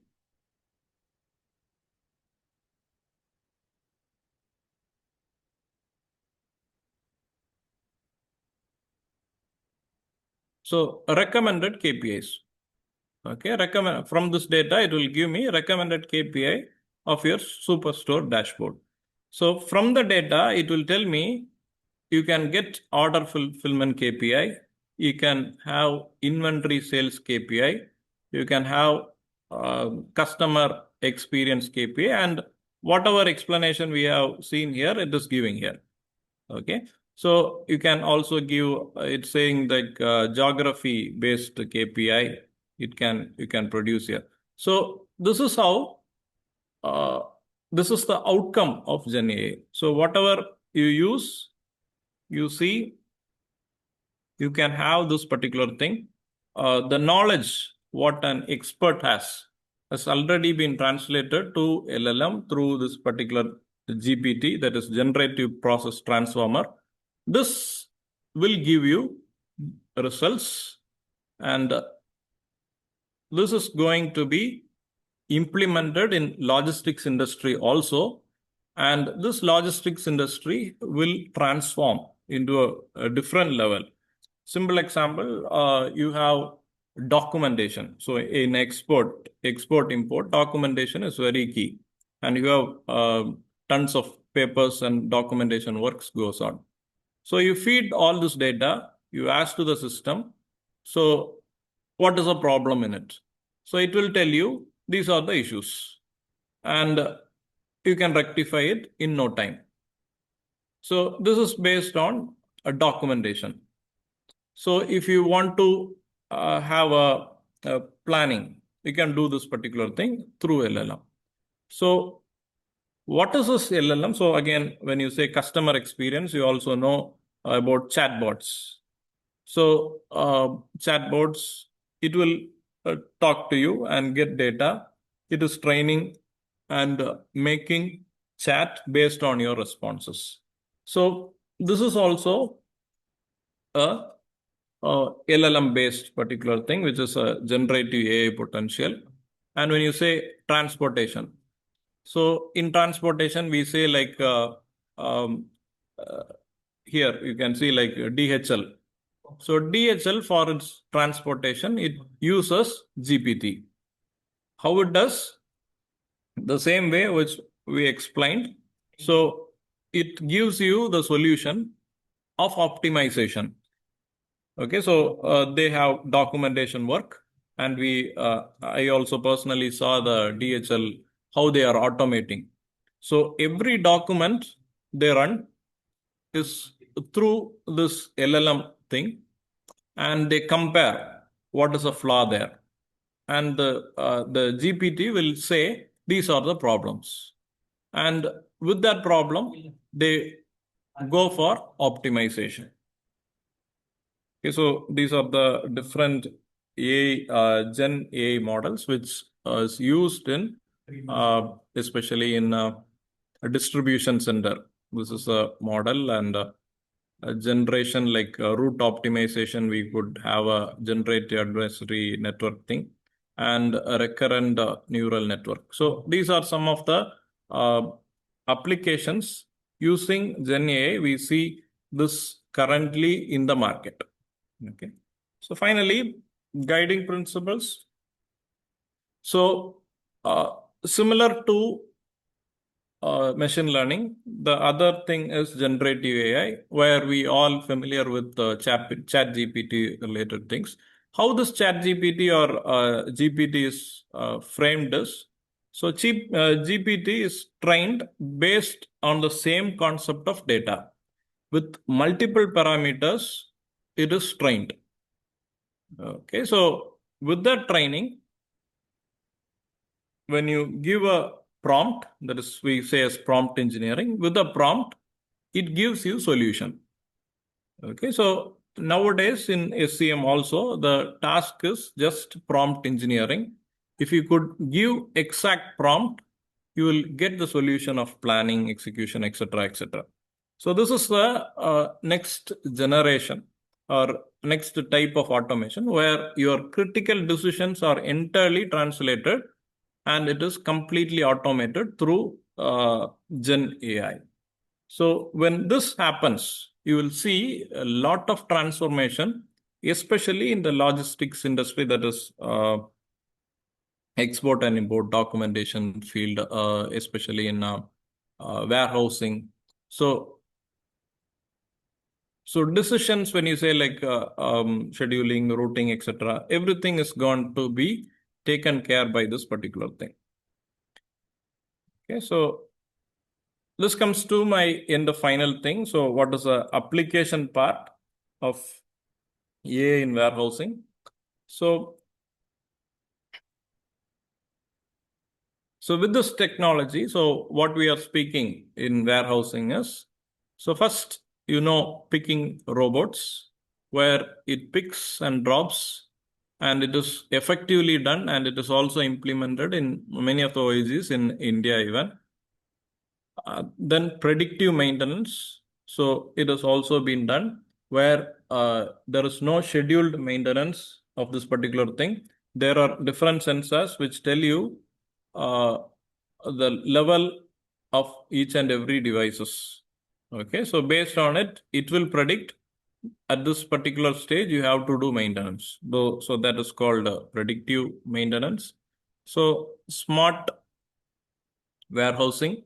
So again, smart warehousing in the sense there is a system built, and the system will have the ability to think, and in what case, based on order point, reorder point, what is the lead time, etc., when to order, when to think. So everything the smart warehousing will be doing. So if it is a season demand, the thinking will be different. If it is a trend-wise demand, the thinking will be different. So the system, there is a smart system which has been built, so which has been trained with multiple parameters. Okay, with that parameter, this smart device will react. Okay, so next is natural language process, NLP. So it is also a subset of generative AI, what we have discussed, like chatbots. It can understand our language, different types of language it can understand. With that language, it helps in data entry. As I said, real-time updates in shipping, etc., etc. That is an application of NLP. So computer vision. So it is a tracking of real-time data. So where it stores data. So computer vision is mainly about video related things. So NLP is related to text related things. So you have like video related documents. You analyze the video. You say what is happening there. For example, there is a camera. So a camera stores some video. So you analyze that, what is happening there, etc. If there is a theft related thing, it will take its own action. Similar thing, you have something in video vision. And finally, the intelligent forecasting. So what we have discussed. So the forecasting thing itself can be automated through this particular training, testing, etc. Okay. So these are the outcomes or the expectations we see in logistics industry from what we say as intelligent system. Okay, so in this class, what we have seen is what is intelligent system, and how to make that intelligent system. And we have seen through 8 different steps how to train it. And we have discussed something about learning, supervised and unsupervised learning, and different types of algorithm which suits that particular thing. And next, we saw a new the advanced technology of ML, that is generative AI, and its potential in logistics, how it is logistics and warehousing, how this could transform the industry. So this is the futuristic approach, and we have seen the application oriented of this. So this is the part which I want to explain, and anything. So the major thing out of my outcome is, so you have to develop some model. So based on the model is again something which is a replica of our brain. So if a brain should think,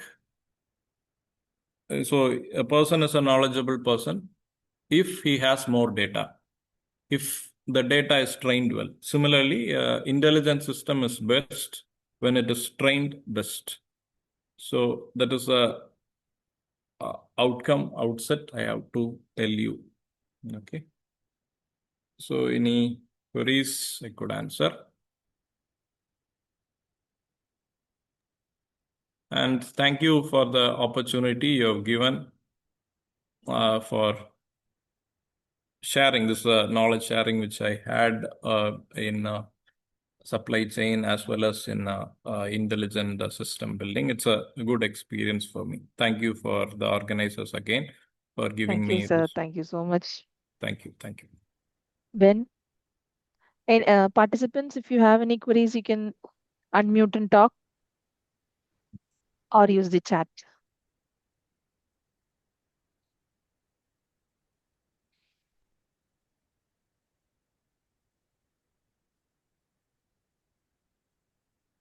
Ben?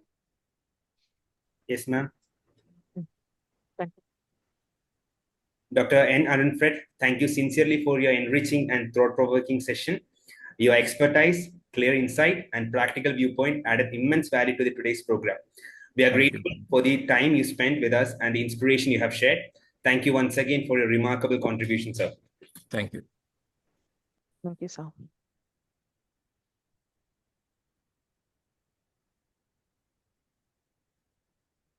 Thank you. Thank you so much, sir.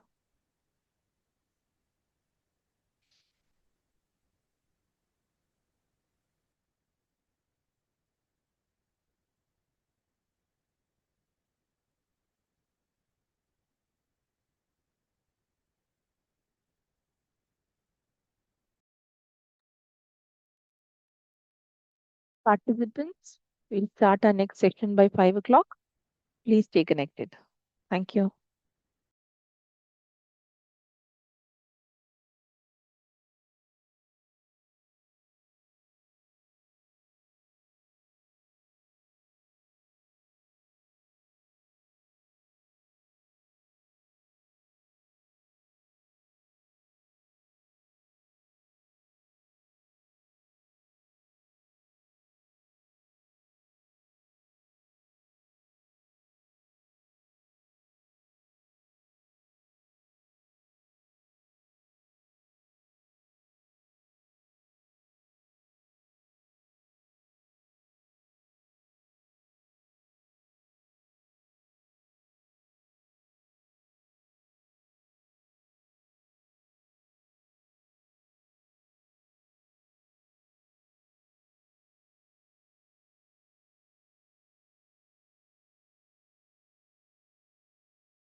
Good evening to the third session of the 6th day online faculty development program. Ladies and gentlemen, we are pleased to welcome back Dr. Dinesh Lango, Associate Dean and Professor at the American University of Phnom Penh, Cambodia. With extensive international academic experience, 40 plus research publications, and numerous invited talks across Asia, Dr. Dinesh is a respected scholar in business analytics, digital transformation, and management science. We are honored to have him with us again today. Please join me in welcoming Dr. Dinesh Lango to the session. Over to you, sir.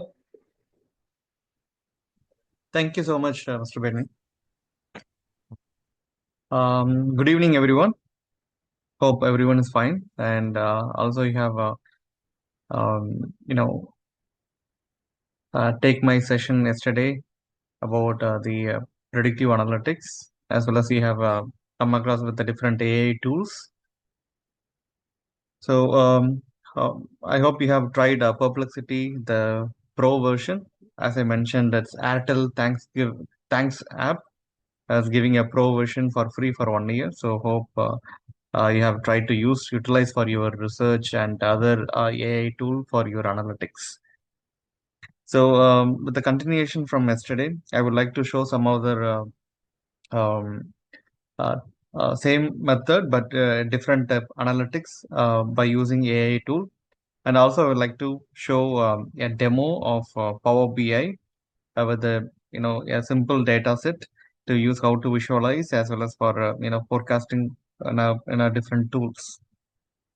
So let me share my screen 1 second. First, I would like to go for the Perplexity tool.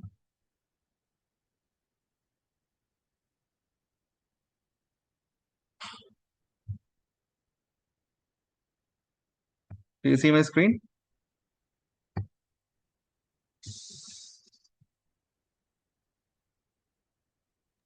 Yes, So sir. yesterday, yeah, right. So yesterday we have uh, see this video. So yesterday it was like only 7 lakh 20,000 views, but as of now today it's reached to 9 lakh 89,000 views in just just 1 day. Okay, so for this we are going to analyze a sentiment score. Okay, sentiment analysis. So in this video you can see a lot of comments. You see there are a lot of comments here. So yesterday we have seen around 3,200 comments, but now it's around 4,319 comments. So in this, how we are going to use the sentiment analysis for our content, because sentiment analysis is one of the analytical tool for the business decision making, whether your content, the posted content is giving the impact, whether it is creating a neutral impact or creating a negative impact or creating a positive impact, etc., among the users, so that you can decide. So whether you want to rephrase or you want to change or you want to uh, produce differently, etc. So it's easy for the business to understand and go further.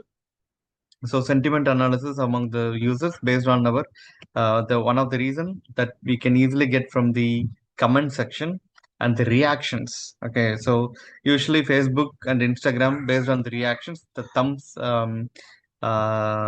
up and thumbs down, so some angry, so these reactions also we can get to understand the negative impact and positive impact and neutral impact too. Okay, so this much very important to use for marketing and other business growth, and also in many different areas, especially in the election campaigns. So, say example, any country they used to have the election campaigns. So the leader speech they put into a different analysis, especially our Indian government election as well as US government election. They have all the leaders are giving the speech. So those speeches they take a recorded video, they take the text analysis and take whether it is creating a positive sentiment towards the party or negative sentiments toward the speech, etc. So all can easily judge with that. So there are many tools, especially downloading, the coding from Python or machine learning. So you can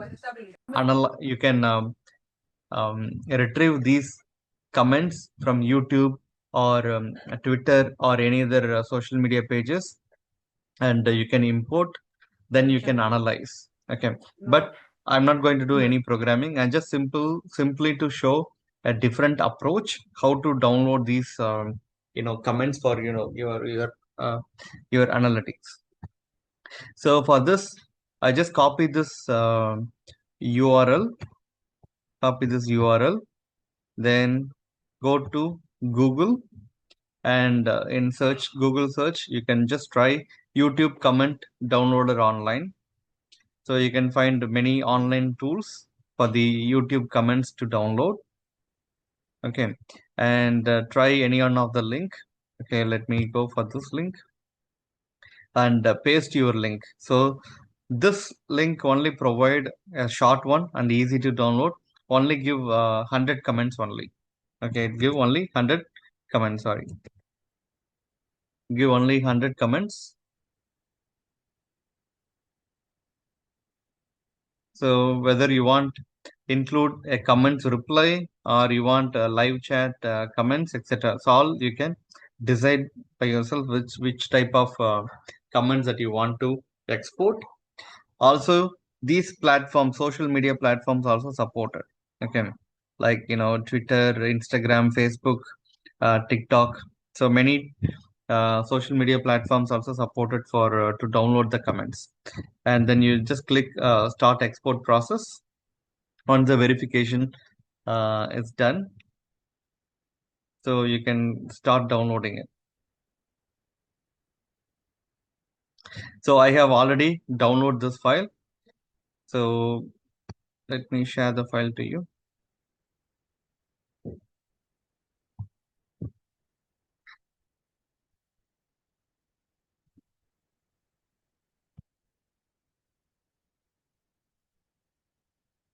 Do you see my screen? So this is the downloaded file from that YouTube video. So in this, how many likes for the comment? Okay, so is it the comment has hearted, um, heart symbol, or no heart symbol? Is the comment is pinned or not pinned? So all you can see from different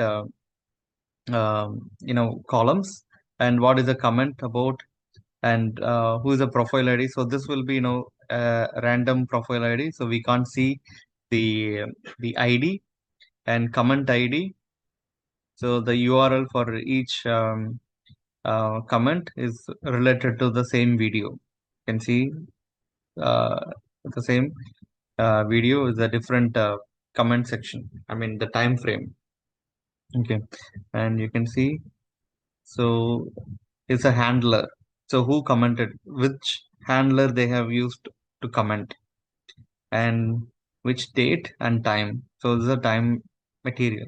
So all you can easily to see the as a CSV raw data. From this you can turn into a sentiment analysis. There are many ways to do the sentiment analysis. Either you can do by using programming, because it's has around 4,300 comments in this file. So you need to have a lot of the functionality to do all the comment section. So you need to identify, if you do manually, you need to identify which is the negative word, which is a positive word, which is a neutral word. So all the keyword that you need to first key input, then you have to bring the sentiment score. Okay, so what is the sentiment score that you want to use it? So you want to use the sentiment score 0 for neutral, -1 for negative, and +1 for positive. So you can bring up a different sentiment score for this, but we don't have time. So that what I'm going to do quickly, I'm going to use Perplexity to analyze. Let me show you. So I'm using Perplexity AI tool. Okay, so here, so in this I have already used. So I have already exported this comment here, the export file. I upload into Perplexity, find the sentiment analysis for this file. So it analyzed and give, because the comment totally we have exported only 100 comment only we have exported for the sample size. Okay, and among this 100, so the positive, most of the comments are positive, and second list is mostly factual and neutral. So the sentiment breakdown for this, 71% of the comments are neutral comments, and 16% of the comments are positive comments, and 13% of the comments are the negative comments. Okay, so by analyzing this, a simple one, but you want to display, you want to analyze more accurately, you can do all the different levels, such as Excel. It has add-on, sentiment analysis add-on. If you are using Power BI, there is a text analysis. If you are using Excel add-on, also there is a text miner and text analysis tool, will give you a support of sentiment analysis. Okay, so this is also, you can bring up your content into the next level, okay, to attract more number of users. If the users don't like your video or the content, so you can change into the next time to attract more users for your business. So it will be more useful for your business. And I want to make it like graph. Same again, I use the prompt. Okay, make it like a graph. So it's also giving the score, sentiment score into graph. Okay, so 16% is a positive, and 71% is a neutral, and 13% is for the negative comment. So also you can try to use different graphs and images, etc. So this chart and analysis will be performed only the pro version of Perplexity. Even if you have Chat GPT or a DeepSeek, or you have a cloud, so all you can able to try with the different analysis score. Okay, you may try into that. Right. So this is one of the tool that I would like to show for this analytics. And second thing, I would like to continue with the Power BI. Let me share the screen.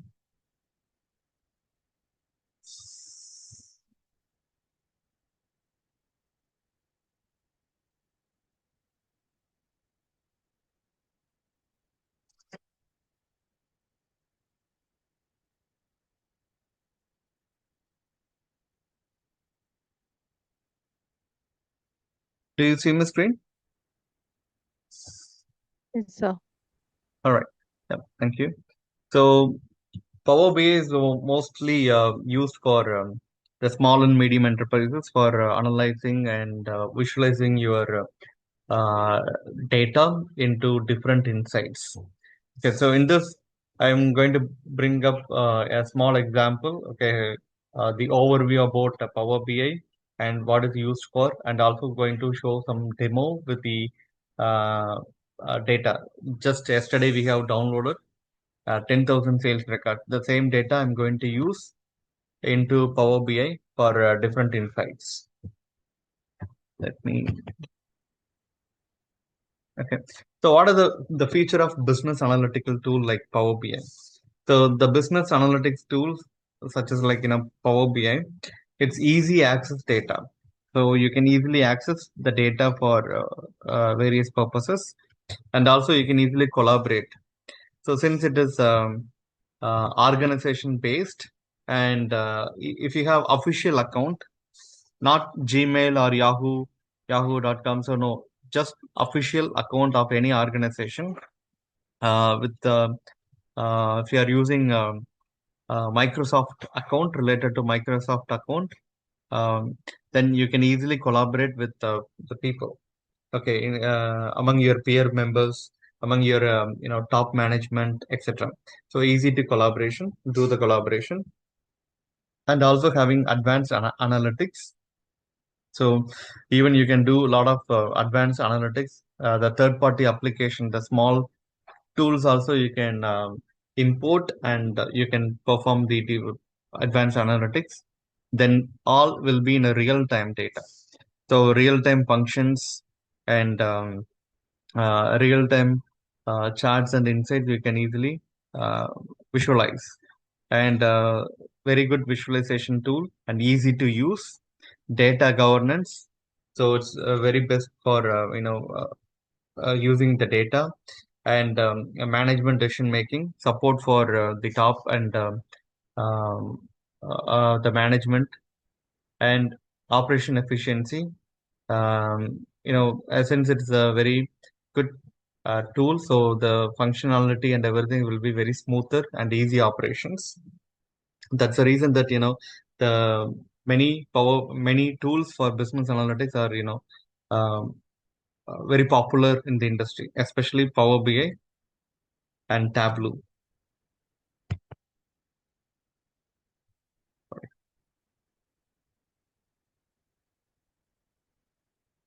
So with this, what are you going to do? So if as a common man, we are seeing the number of numbers or the data, just like only mixed with alphanumerical value. But as an analyst perspective, it will be like more storytelling, more like storytelling. Data just look like a beautiful for the analyst perspective. So it's not just a collection of numbers until you turn into a story. Okay, so you need to turn, because one person's perspective and another one's perspective will be different.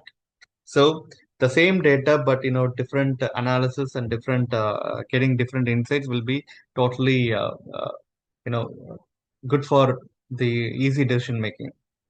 Okay, even someone is analyzed but missing the value, or missing different analysis.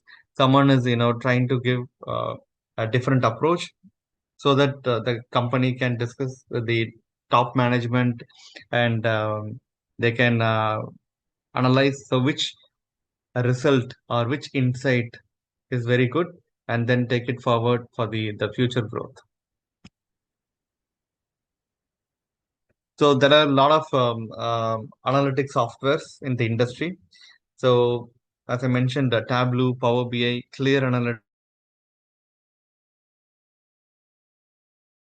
Google Studio again turned into Google Analytics, Einstein, Pentaho, QuickSense. So there are many tools are available for dedicated tools for business analytics. So now we are focusing with the Power BI. So I have just compare with the 4 different tools. Even Excel also considered as one of the basic business analytic tool. The ease of using is the easy. The usage is very moderate. And Power BI, Tableau, and Google Data Studio or Google Analytics is easy to do. And quality of support, all 4 softwares are giving a good quality of support, and free to use. Excel and Power BI both are from Microsoft family, but Excel you need to have the Office 365 or full professional package of Excel that need license. For Power BI, for the personal usages with the Gmail or Yahoo, it's the feature will not be available. Much feature will not be available. But for the organizational use, yes, many features will be available. If you turn more into a pro packages, so more functions available for Power BI. Tableau, it need license.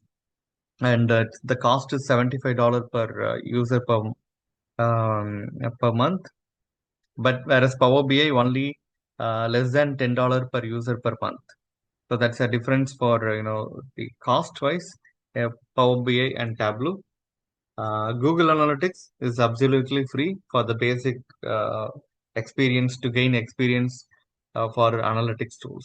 Okay, yesterday we have discussed about Google Analytics and ease of doing business with Excel. It's a bit difficult because of you need to remember the formula functions and other scripts. And even if you make any mistakes in the syntax, it will give wrong answer. It won't show any answers. Okay, and it keep on giving you an error. But whereas Power BI Tableau, it give you the drag and drop method. Just drag and drop. The functionality and everything is very smooth and very user supported. Ease of doing business is very good. Whereas in Google Analytics, it's moderate. Still, it's a drag and drop, but the functionality and the features is very limited. Only 6 visualization and very limited options for the category choosing, etc. So that's why the ease of doing with the report and visualization is very, very compact and tight for Google Analytics. This is an example of a dashboard of data that created from Power BI. So you can use a lot of interactive reports using Power BI. So each report and also is related to other reports. So once you click one report, automatically other reports also change. So very interactive, and you can also create a dashboard like this, and you can publish into public data set, and easily anyone can access. Or if you want to publish and only you can use it for your company or your top management or your peer group members, etc.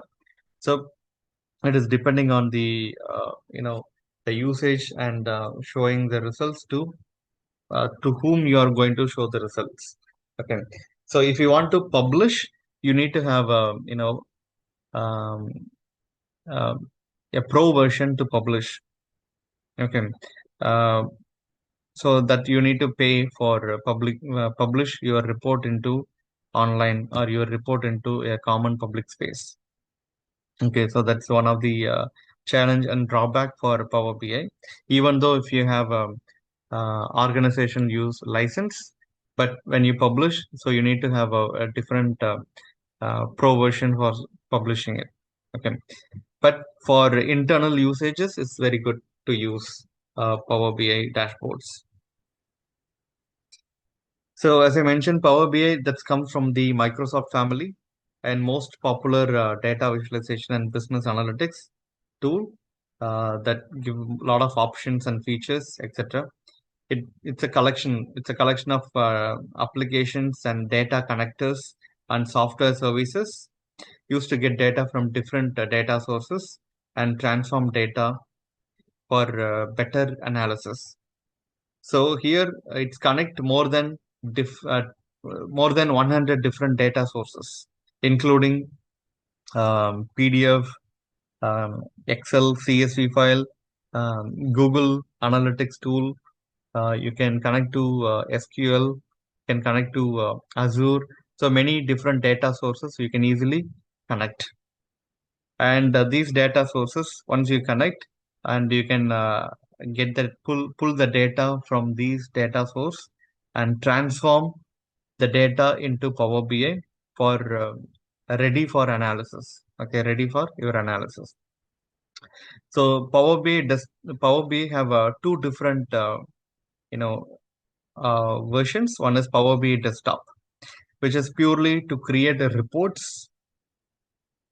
Another one is Power BI Services, which is also called as Power BI Online, used to publish the report in online. Okay, so here, even though you create a report in desktop, but you have to use online services for publish your report. It provides very very um, user friendly because of its easy drag and drops features with a range of interactive data visualizations to generate report and dashboards. Okay, that's why the Power BI is most um, likely analytical tool for the business. And what is the difference between Power BI desktop and Power BI online app? So for Power BI desktop, you need to install on your computer or your laptop. But whereas online, no need to install, just working as a cloud basis. Okay, working as a SaaS software as a service model. And data modeling, you can do perform data modeling. So if you want to create any data model, multiple tables to connect, so you can do only in Power BI desktop. But whereas in Power BI online, only limited options. And transform data, you can do transforming data for ready for your analysis only in Power BI desktop. But in Power BI online, you cannot do, only editing you can do or change the format. Okay, publishing, you can't publish your report into a desktop. You have to publish only in the online services. And create reports, visualization, and dashboards. Power BI desktop and online both are able to do. So you can easily create report in both versions.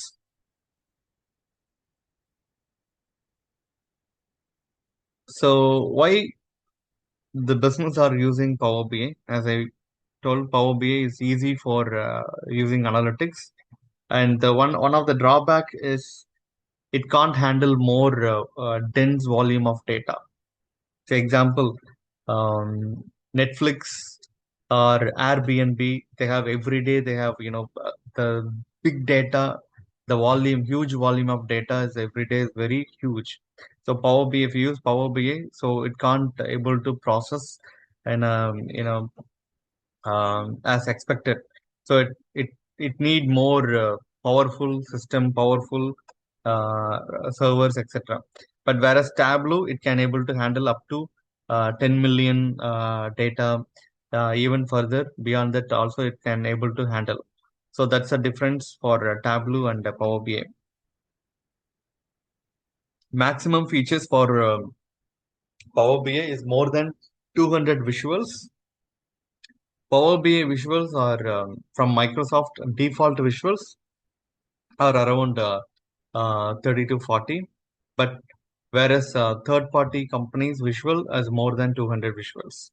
Low cost in the market, so that's why many companies easy to afford to uh, to uh, to use the analytics tool for them.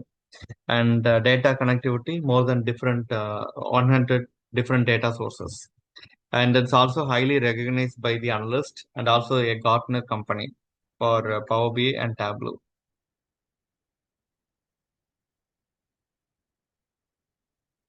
So the 5 key components of Power BI. One, you can easily create a dashboard, interactive dashboards, and the visual info. So even you create a dashboard and all these different graphics and graphs and charts you can easily visualize. And integration, easy to integrate with many different applications. Especially it's very easy for Microsoft applications. You can easily integrate for PowerPoint. You can easily integrate to any website. You can easily integrate to other automated tools. Okay, so that's very easy to integrate. And support, it's good support from the Microsoft. And compatibility, you can use in desktop or web browser or also using a mobile device or a tablet. So you can also use with a different insight wherever you are. Okay, easy to interact with your data at any time. And that's the reason that this is very popular.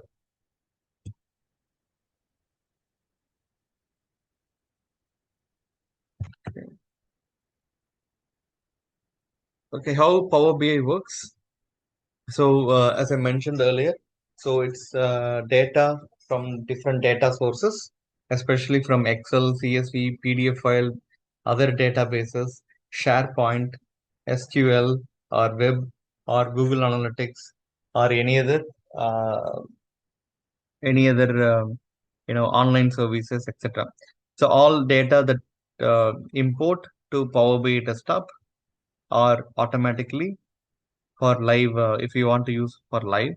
So Power BI desktop, and then create into analytical model using any models.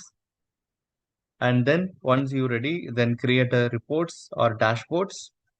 And if you want to publish the report or the dashboard using Power BI services, and the output you can publish into and share with CEO, peer groups, stakeholders, public, or organizations, even for your colleagues. So this is how the Power BI works. So the main part is here. So you need to um, use the report or your analysis. What do you want to bring from this data? What are the insights that you want to show? Okay, all you can do in this model here. Yeah.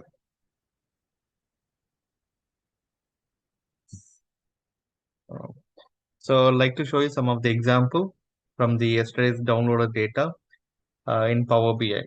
Okay. I hope all of you are following with me. Please stop sharing.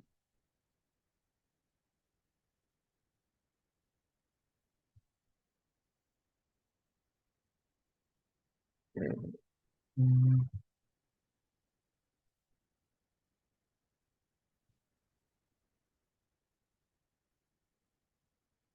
Hope you remember we have downloaded this data yesterday about 10,000 sales record. So in this Excel file, we have 1,40,000 data, the cells inside this Excel file. So this 1,40,000 data, how we are going to import into Power BI and analyze and creating a report or even dashboards. Okay, let me open Power BI.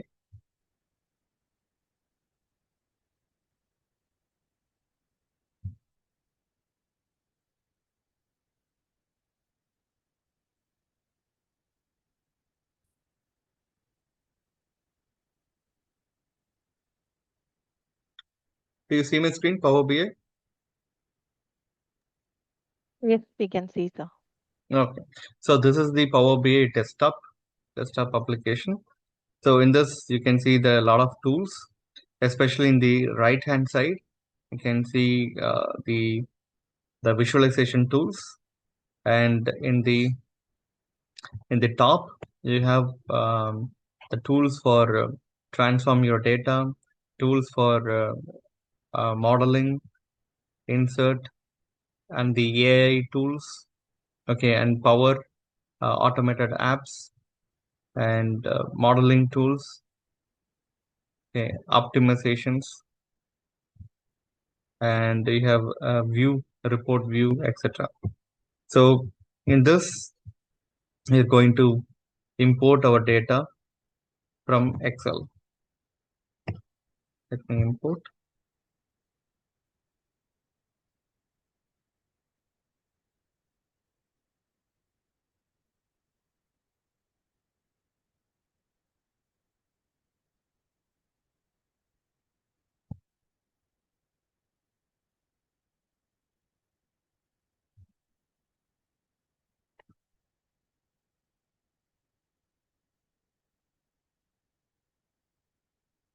Second. Go to get data.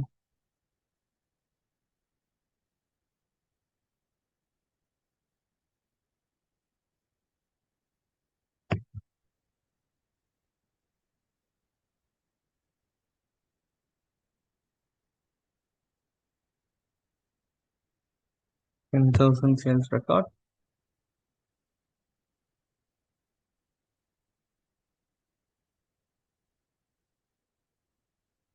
Okay, so this is the data that we have seen in Excel. So we have region, we have all the 14 column here. So this 14 column just showing as a preview. Okay, it shows that is it the correct data that we are going to use it. Yes, this is the correct data. What I'm going to do, I'm going to transform. So before going to import this data into Power BI, I'm going to clean up. Okay, I'm going to change some format and clean up the data. Okay, for this I'm going to use transform data. It is also called as ETL. E stands for extract, we have extracted, and T stands for transform, and L stands for load. So we have just extracted, and we are going to use T, transform, using transform.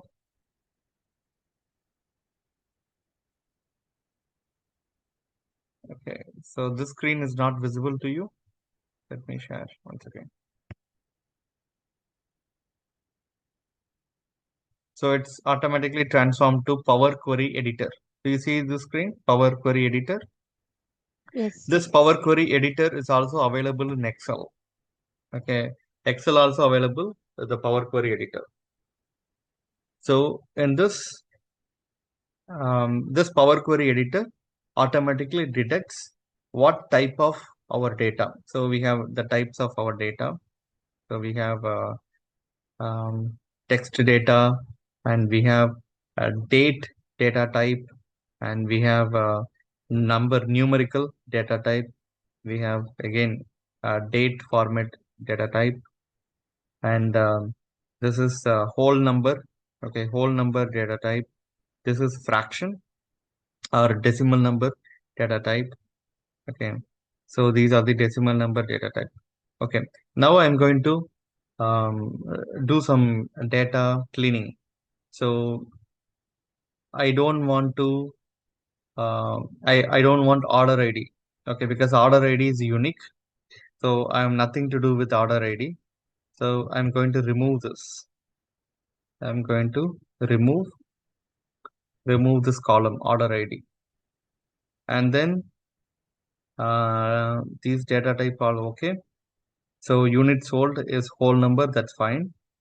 But unit price, unit cost, total revenue, total cost, total profit, all are decimal value, that's fine. But all are related to price, okay, cost, right? So what I'm going to do, I'm going to change the data type into currency. You see the dollar value. You can see this, right? The dollar value. So fixed decimal. So like this, I'm going to change everything. Cost also fixed decimal. Then unit cost, fixed decimal. So change to dollar, the currency. So now only we can able to know that how much the value, the currency value of the product and cost and everything. Okay. So by default, it's showing as a US dollar. But if you want to change into any currency, you can change in the options. Okay, Power BI options. There is a option to change your currency. So once it is done, then finally load. Okay, so now I'm going to close and apply. You can see close and apply. So close and apply here.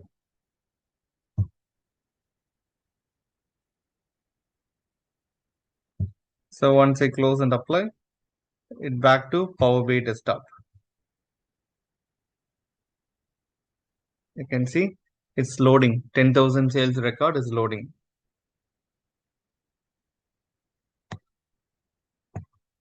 So already imported. Sorry.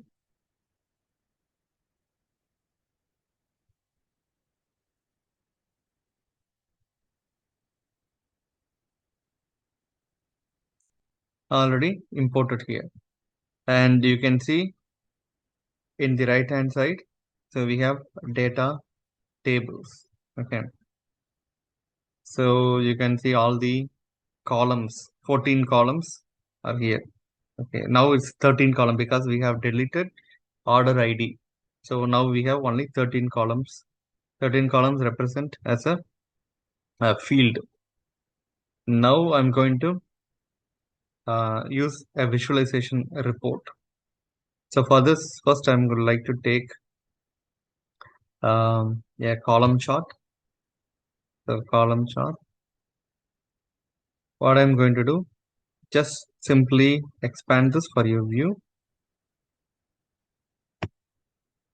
So here x-axis and y-axis. So we have x-axis and y-axis. So remember, x-axis always having a date or a text value, but y-axis is only the numerical value. So for x-axis, I'm going to bring item type into x-axis, and y-axis I'm going to bring total profit. Just simply drag and drop. You can see the easily, simply two-step. Okay, two-step, just drag and drop into relevant field, x-axis and y-axis. You can see the graph. But if it is in Excel, we have to select the data and two data that go into the chart, and finally have to put input. Okay, very limited features in Excel, but whereas in Power BI, simply you can adjust.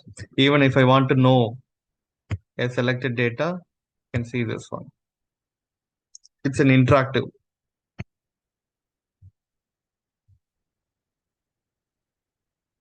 And for your comparison, I'm just using another one. Let me take a donut chart.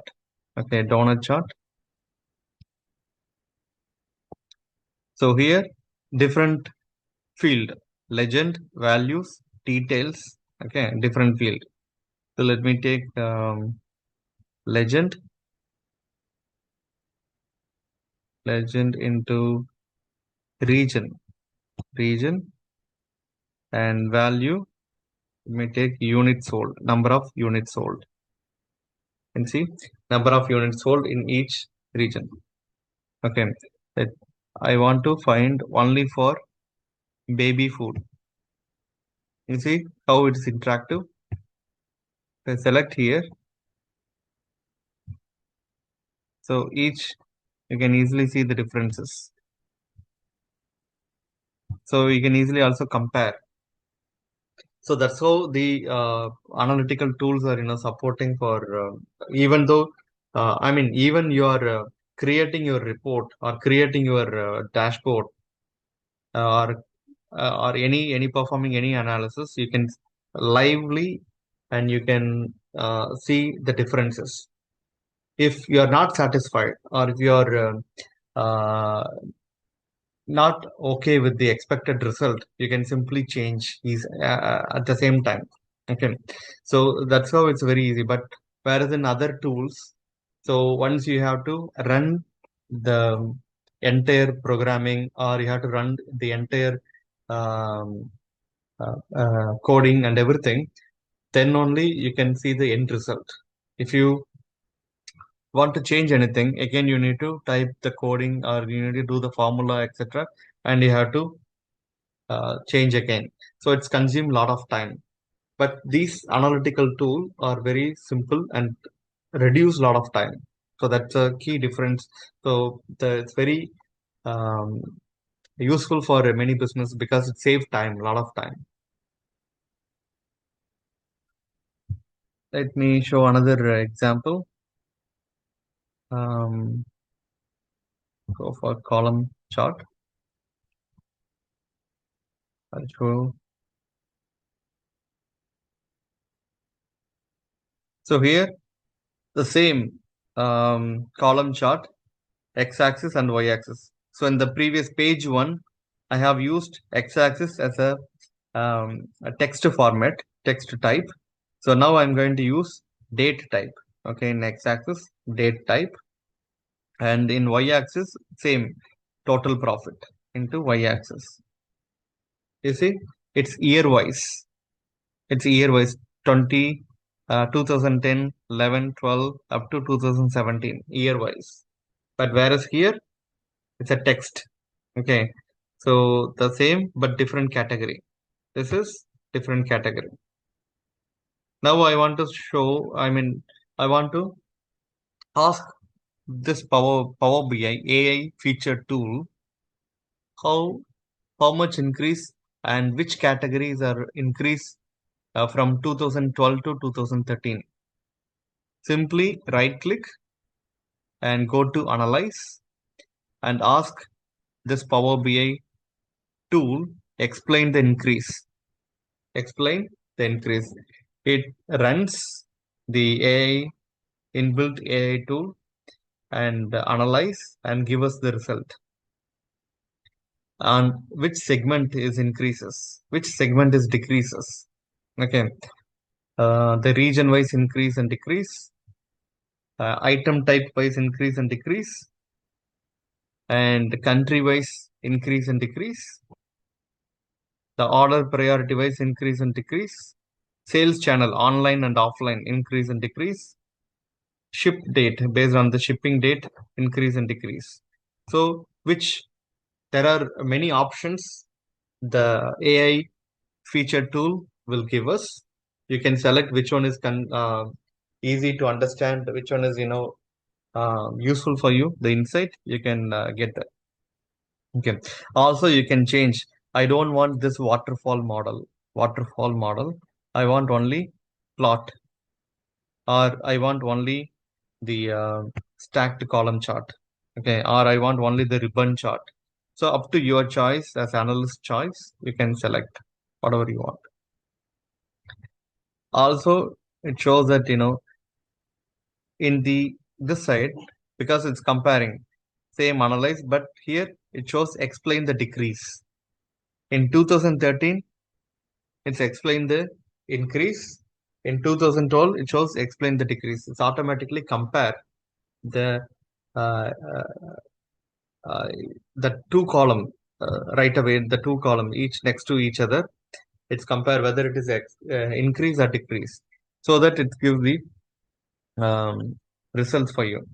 And also you can see find where this distribution is different, how this distribution is different from the overall, taking only this column alone and compare with other columns, and give the differences.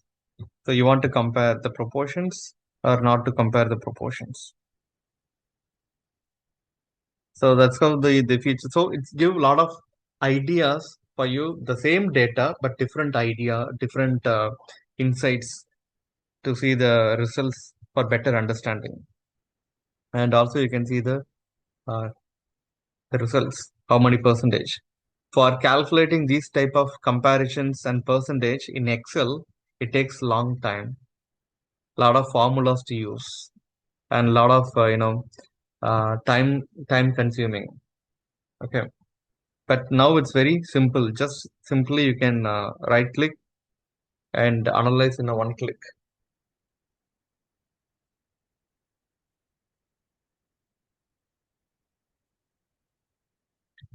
Right.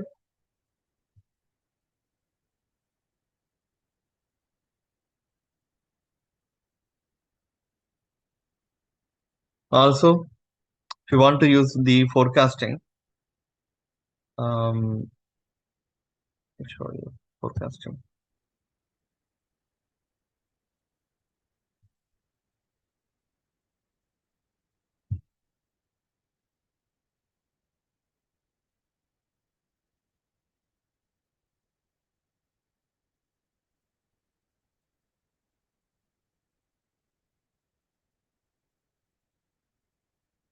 One second. For forecasting, let me select.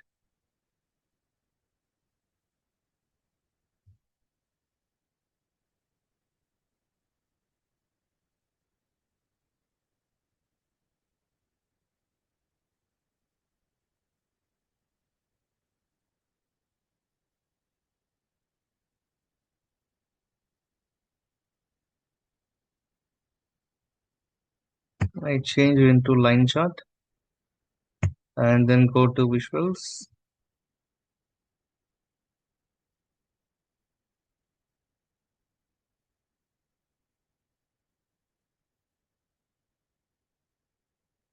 Yeah, you can see in the analysis, you can see the forecast option. So automatically it's also giving a forecast, the predictive analytics in build. Also, you can see the forecast options. Okay, so the next, but for this data, it's not accurate, but there is an option for, a lot of financial tools and other data. It give you very accurate forecast options, but it's depending on your data that you select. For this data is not accurate. Okay, but if you select uh, um, very accurate data, then it will give you more forecast results, better forecast results like this. Yeah.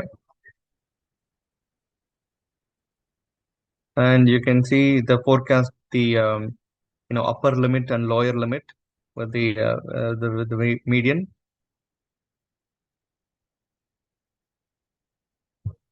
And then next visual, I would like to show you the maps.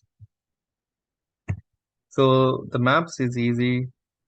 So you want to use the regional wise or the country wise, or even specifically for the city wise. Also, you can use this map type.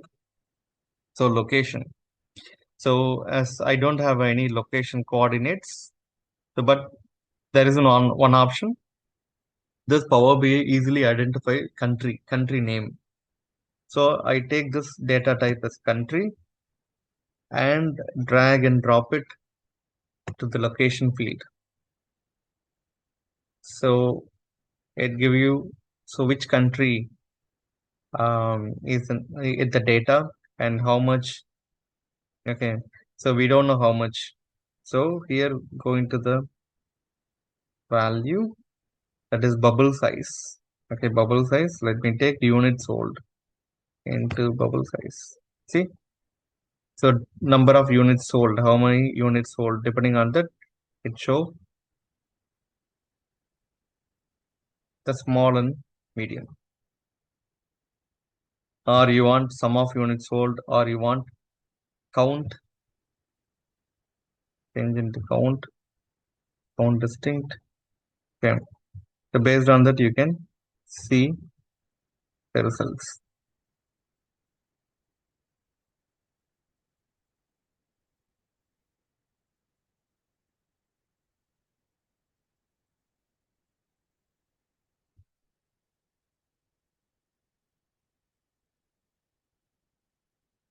And also you can create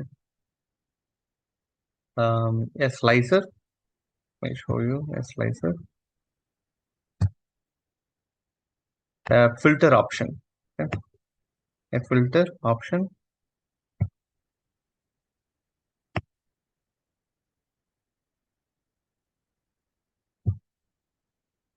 Slicer.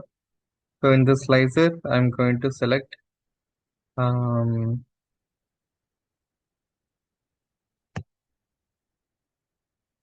field online and offline. So how many in online, how many in offline? You can see the differences.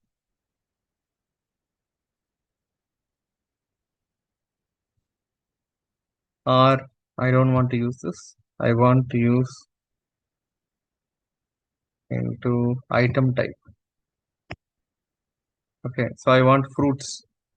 How many countries exported fruits? You see the differences. Small bubble and big bubble. I want to use how many countries are having cereal. How many countries are having baby food. See the difference.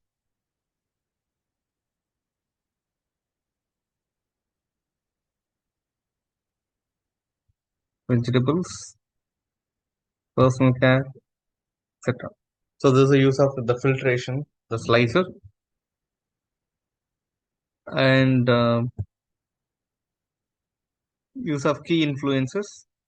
So this is what influence your output. The the result, okay, from among your data, what influence your result output. Okay. So here analyze in this field, mostly your numerical value, the numerical value to use it. So I want, finally we need a profit. So I want to analyze profit, total profit. I want to analyze total profit explained by item type. Let me select item type. It's running the analysis based on the item type, how it is impact, which item type is influence for the total profit. You can see the difference. So cosmetics is most impact or most influence for the profit.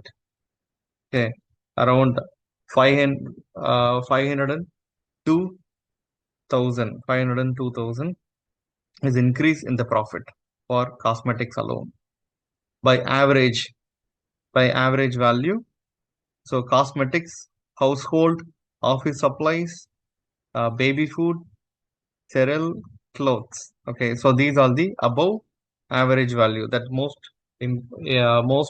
increase for the total contribution for total profit.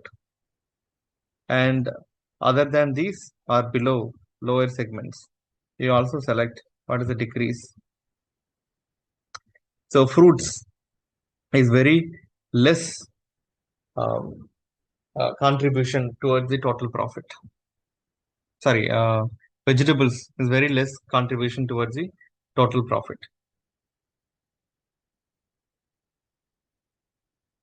And top segments, so which is the top segment?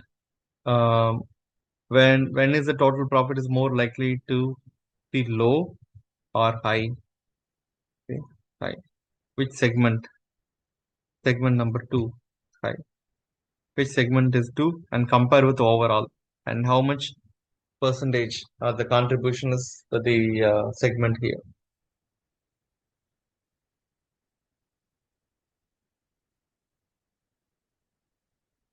Okay, so this is the key influencer. It's one of the AI tool visual in Power BI. And also I forgot to mention you that okay, so here narrative or summarization. Okay, so Power BI also an inbuilt feature that smart narrative. Okay, right click and summarize. You click summarize, automatically it summarizes the data value for you.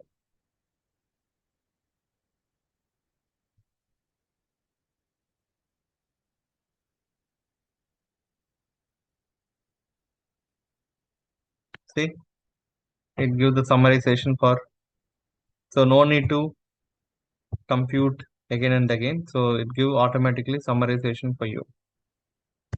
Do you see this? Able to see this, ma'am? Yes, we can see. Yeah.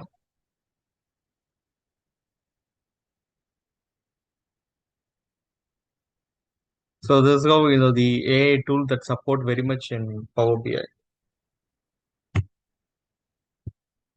And next tool is decomposition tree.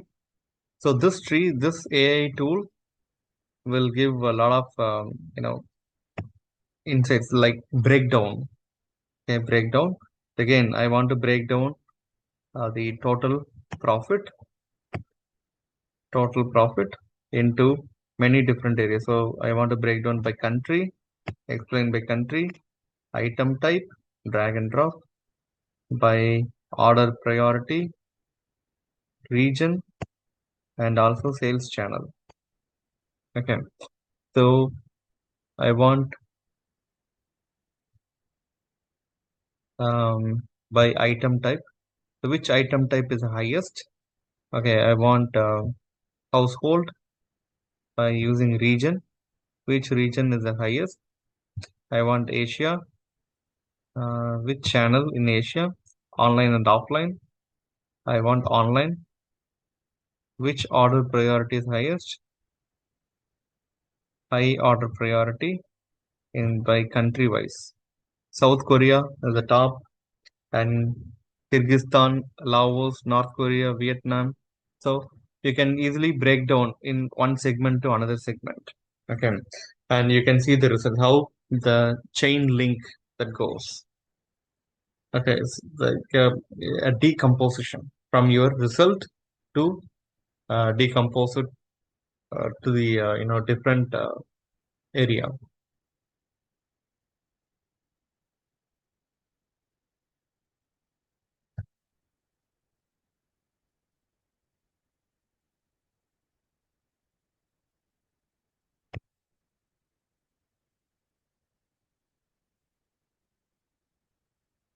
And next one is question and answer, Q&A. It give even you can set up this kind of question and answer in your dashboard in live if you want to use live. Okay, you can ask question. Okay, you can ask question to your data. You see. So what is the total unit cost?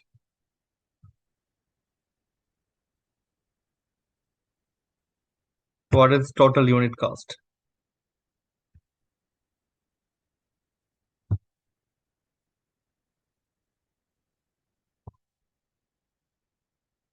See, this is the total unit cost.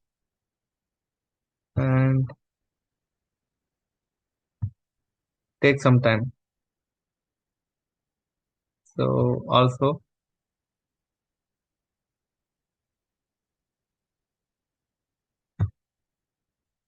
total unit cost in India. Okay, let me select total unit cost in India. So automatically change sum of total unit cost in India. I am going to change total profit in India. Total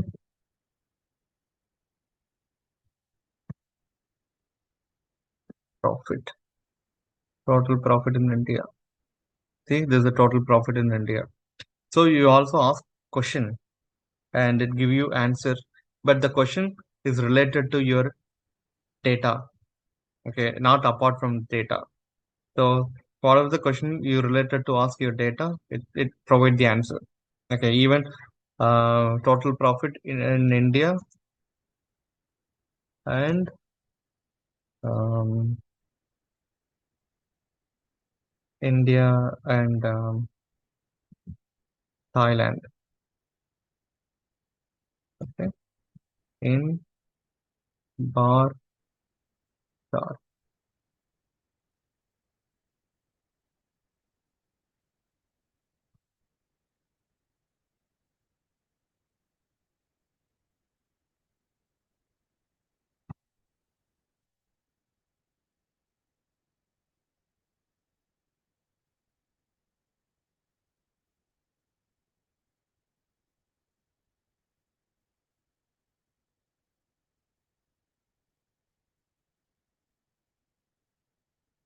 Not loading.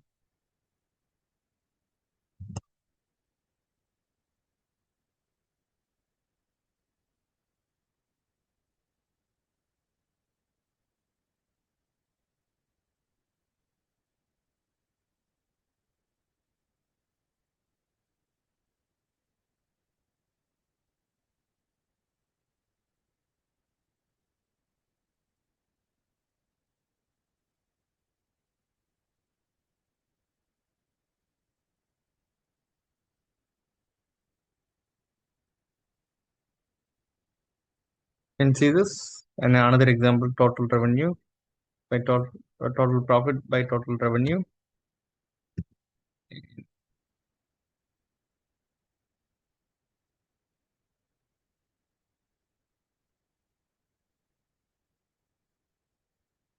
In pie chart. So it analyze and give you the result in pie chart. Okay.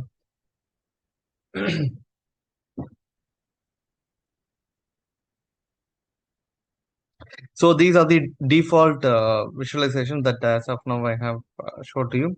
And other than this, you can go to get more visuals. I said 200 plus visuals, right? So here, get more visuals.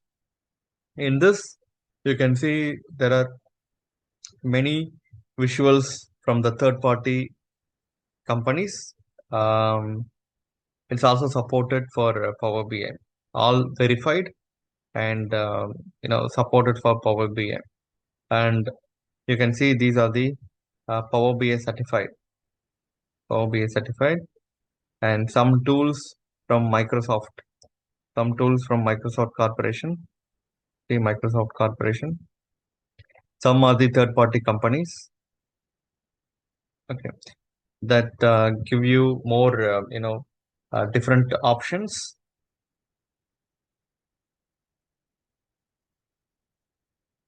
So there are plenty of tools available, the visuals. So which one you like, you can present your data.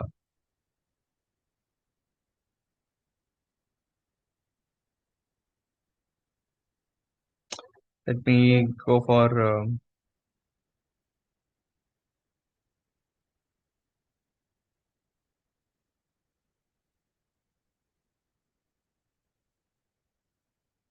infographic designer. So we want to put any data into infographic. You can use this tool simply to add,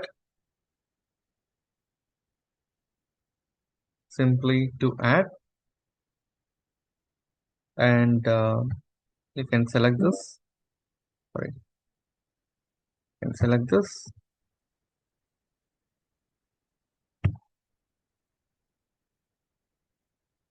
And category. So I want to use item type into category. Measure by total profit. So here I'm going to change into infographic. So change to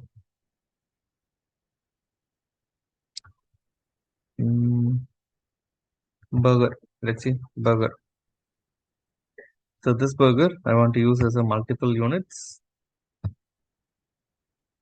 can see.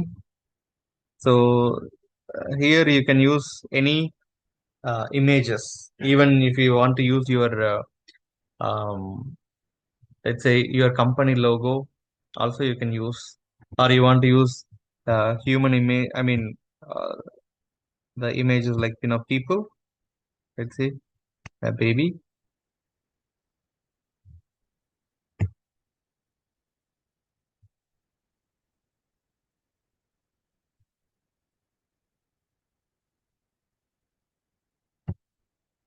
You see, multiple units, and I'm going to use 2 in a row.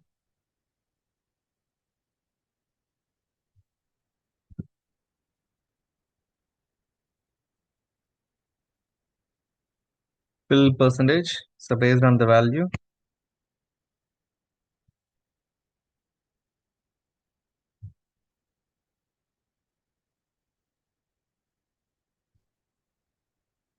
you can see the fill percentage, and all this you can able to perform. Even you can select your own logo also. Okay, so this is how you can generate infographics even with your data in Power BI.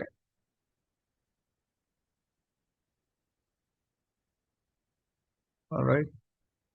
So the next one, the important tool, like get more visuals, sunburst.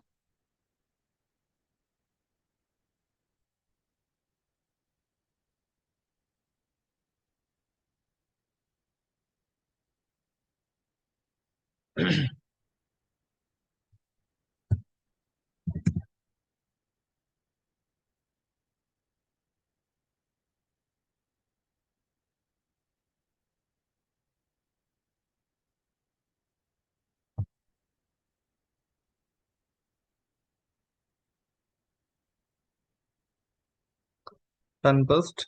So this tool also you can do a lot of things. Only one tool, it shows many different perspective of results and also many different insights. Select this. So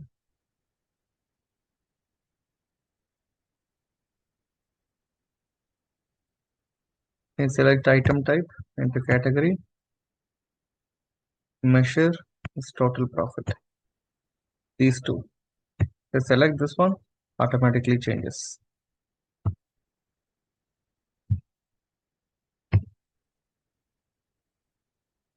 Even you want to see into different category chart options. I want chart options like this. Full patterns to enable. Household, triangle, cosmetics, square. Okay. Apply. You can see different patterns. I want this. Click apply.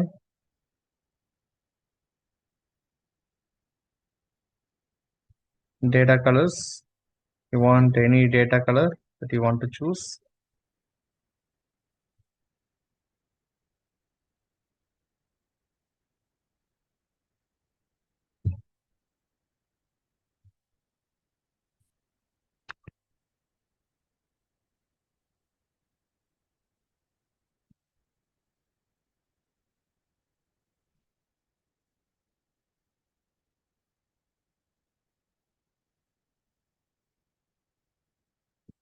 Okay, so likewise, there are many different visualizations in Get More Visuals you can use for your data. Let me stop sharing. Let me go for.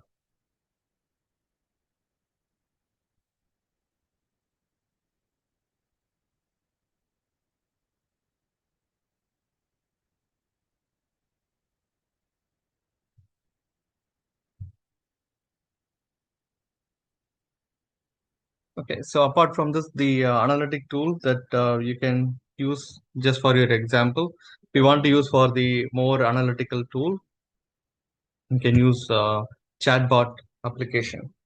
So here you can create, for the business. So multiple, chatbots, especially for WhatsApp, Telegram for your business. So you can create your own chatbot for your business too. So it will be more useful. So let's say you have an institution. So instead of your institution is very popular, at the one day you have calls around 4,000 calls, 5,000 calls for the inquiry. So you have a huge number of human resource to support the customers' inquiries and everything. It's very hectic task. So for that, it's very simply you can create a chatbot and you can run it through. Whatever the majority of the questions are related questions queries answered by these chatbots. Okay, whatever the user asks. So for that, you can enable with the NLP, natural language process, or you can also, predictive way of understanding, not the structured question. Even semi-structured or unstructured questions also, the chatbot can understand and answer those questions to the user. Okay, it save a lot of time for both the company and as well as for the customers. For the company, you can also save a lot of human resource employment. Okay, so you can cost cutting and also a lot of energy saving and utilities, rental fee, etc. So there are many benefits once you completely done the chatbots like this. And also to enable with a different model. So which model that you want to use it for your company specific. You want to use the GPT-5 or you want to use for the specific uh, specific language model or specific domain model. So whatever you want, you can build your own app, okay, for the chatbots. Then you can create and inbuilt with your business. Then customer only the unsolved or cannot able to solve or more critical problem only then redirected to the human representative. So there they can answer the queries. Okay, so in this way, majority 80 to 90% filtration can be done of implementing these chatbots. If you notice, majority of the corporate companies having only the live chats or maybe chatbot options, or they have recently they have more companies are WhatsApp or Telegram or other social media channels enabling chatbots to answer your queries. And second one, this one is same with the chatbot, but you want to promote your content or promote your business or a poster or anything. You can create using many different posters by using the GenSpark AI, or you can use Google Nano Banana or many tools. So I just for your example, before this session, I have used create a poster for AI course. Okay, and just this one create using Nano Banana. So you can see Google's Nano Banana. So you can select whether you want a super agent or you want to have the team chat or you want to have many things. So all information you can able to give and create a beautiful posters, the beautiful content, a beautiful even video. So many things that these chatbots will give. And you can connect to your colleagues. You can connect to your inbox for the future.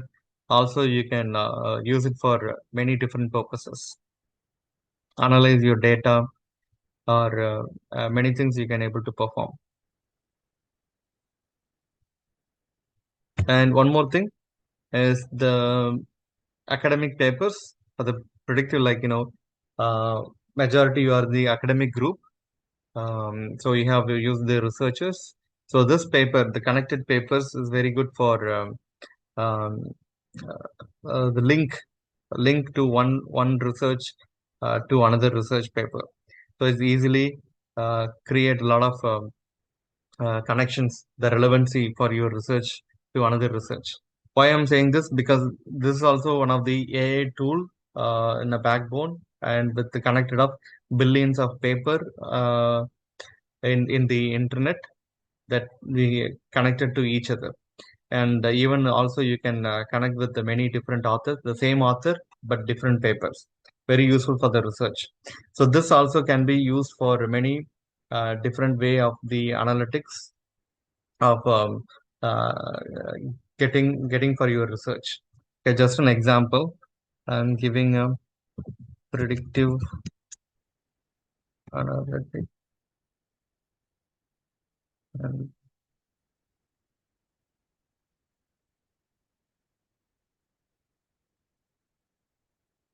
so this paper, most relevant paper, 14 citations, 96 citations, etc. Let me select this one. This paper, how relevant it is. All the all the references used in this paper from 2011 to 2024. There are 57 citations inside using this references. How it is related, each paper, how it is related, and how density is it. The relevance is, the small is small relevant or bigger relevant. You can see the differences. If you click this, you can see how it's relevant and in open graph.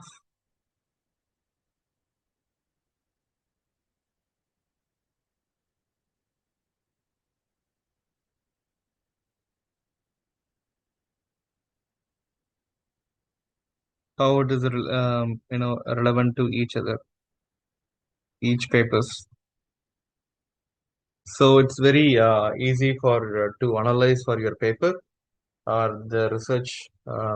Even if you have any um, patent filing or you want to produce any, I mean, developing any product for the research, the predictions. Okay, so whether this paper have a good for your product, this paper good for your research, if this paper is good for your development for, so all you can able to predict by using these kind of connected papers.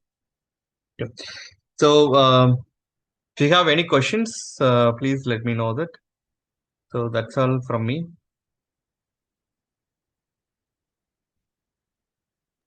Thank you, sir. Ma'am, Yeah. Participants, if you is have it any on time questions. Yes, sir. or Yes, do sir. we have in time? No point. It's okay, sir. No problem. No. Yeah. Participants, if you have any questions, you can unmute and talk or use the chat.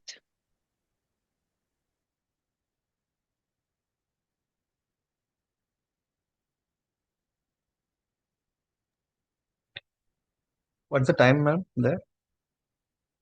6:22, sir. So it's fine. 6:30, the test will start. So it's okay, sir. Good. Okay, okay. Yeah. So here time is almost close to 8. Oh, okay, sir. Some of them have asked me personally for your PPT. So if you can share with me, I can Okay, I'll share with share you. with you, ma'am. I'll share with you. Okay, sir. Thank you. So thank you for accepting our invitation, sir. Thank you. Thank you Thank you for so much. inviting me for this wonderful FTP. Thank you, sir. If Ben? any of the participant would like to contact or anything, so please share my contact details to them, ma'am. Sure, sir. We'll do that.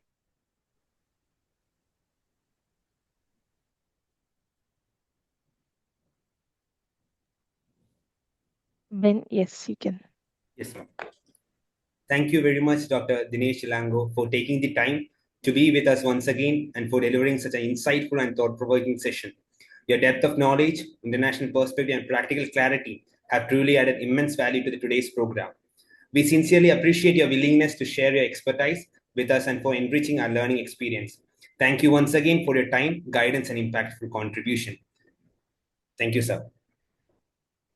Thank you, Mr. Ben, and thanks once again for SCMS group of institutions for inviting me this wonderful, AICTE sponsored FTP, and very heartfelt thank to all the participants for the 2 days of the workshop. You passionately listened to me. Thank you so much. Thank you so much, sir. Thank you. Good night. Good night, sir. Thank you.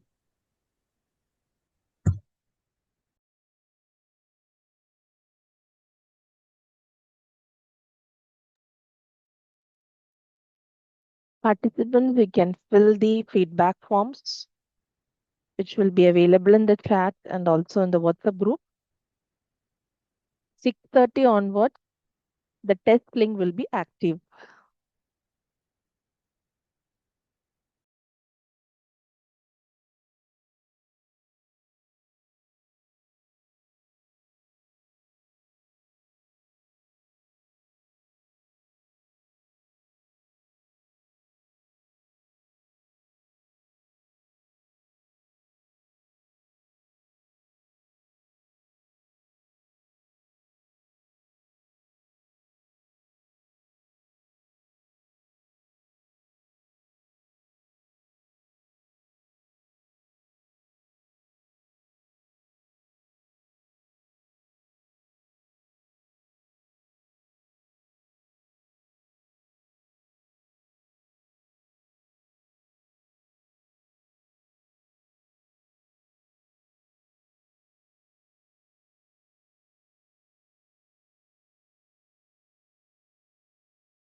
Good evening, ma'am. Am I audible and visible?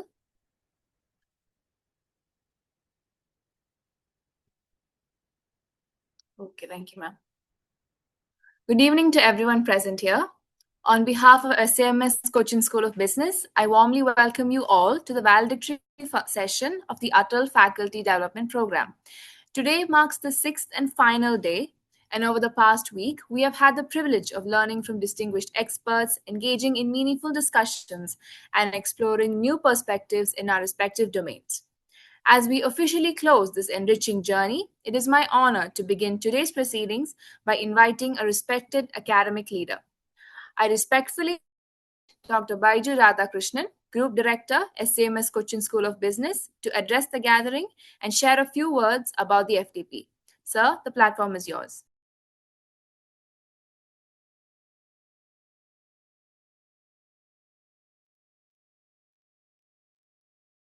Good evening, all. Am I audible?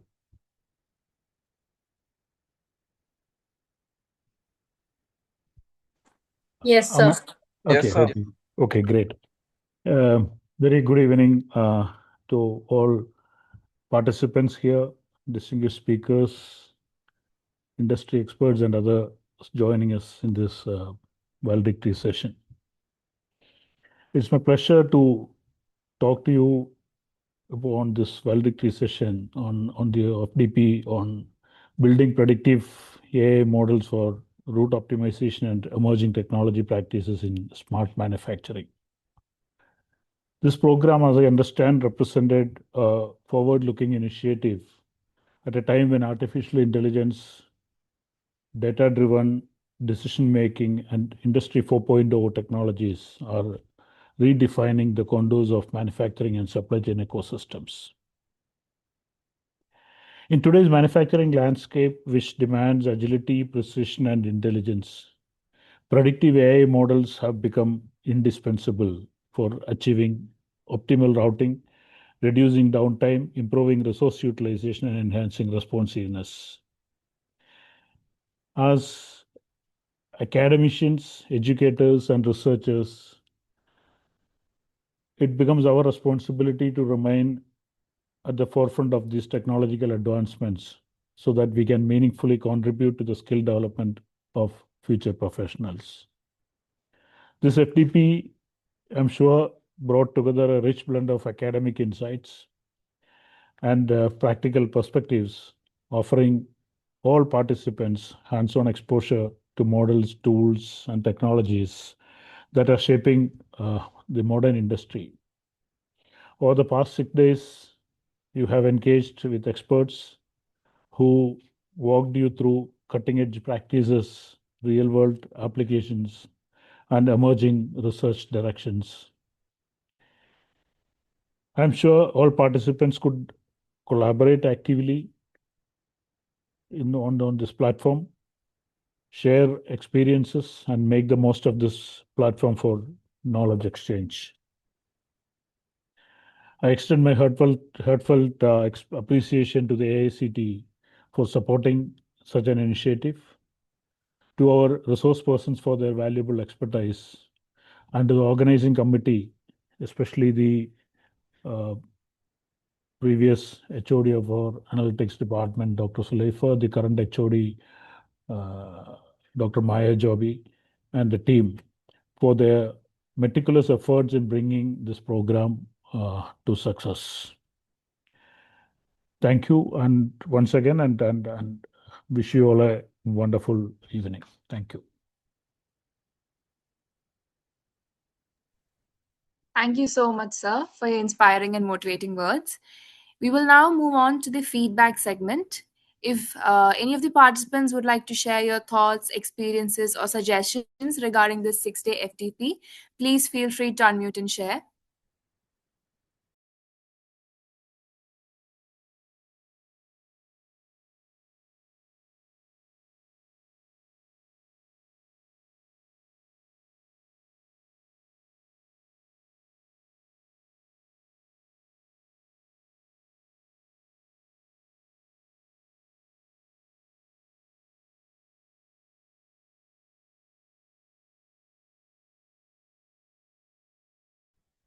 I think no one wants to speak, and I'll be the one who will be speaking a few words. It was really a great FDP, and particularly I'll talk about the organizing team, Dr. Elva ma'am. They have done a great job, and they have handled the crowd very well. Made be uh, answering the queries and answering the questions. All was done very professionally. Thank you so much. I appreciate the way you have managed this FDP. Thank you so much. It was a great session. Really got a lot of insights into new manufacturing and also on AI tools, and it benefited me a lot. Thanks, Maya madam, and thanks all the support from SCMS. And Baju sir, good evening, sir. It was a great session. Thank you, sir. Good evening, all. I'm Dr. Subhashini, and the session was very 6 days went well, and it gave us a lot of information and knowledge about the AI usages, and I really appreciate the organizing committee. It was a really wonderful job done by each and everyone in the organizing committee, and I appreciate for that. And especially, I would like to thank the resource persons. They were really the best resource persons, especially which who gave all the relevant information relating to the topic. And thank you once again for the organizers. Thank you.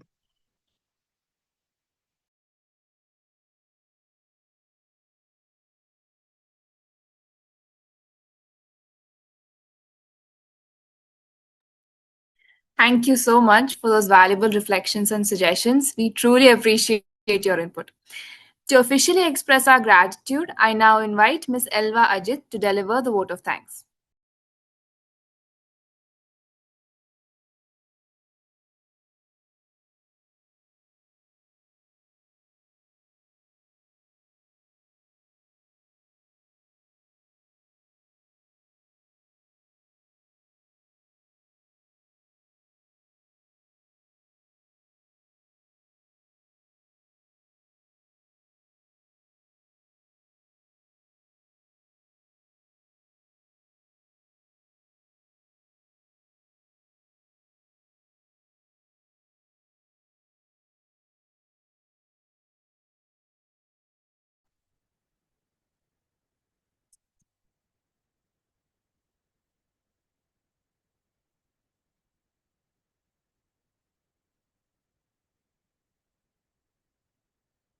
A very good evening to all.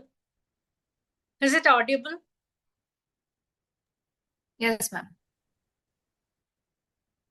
On behalf of the Department of Analytics and SEMS Cochin School of Business, it is my privilege to extend a heartfelt gratitude to everyone who made this AICTE sponsored faculty development program enriching and successful endeavor. First and foremost, we express a deep gratitude to our respected chairman, Dr. GPC Nair, and and also our esteemed vice chairperson, Dr. Radha Tevenur, for the unwavering vision, guidance, and constant encouragement. We also extend our sincere thanks to the distinguished leaders of our academic and administrative wings for their gracious support.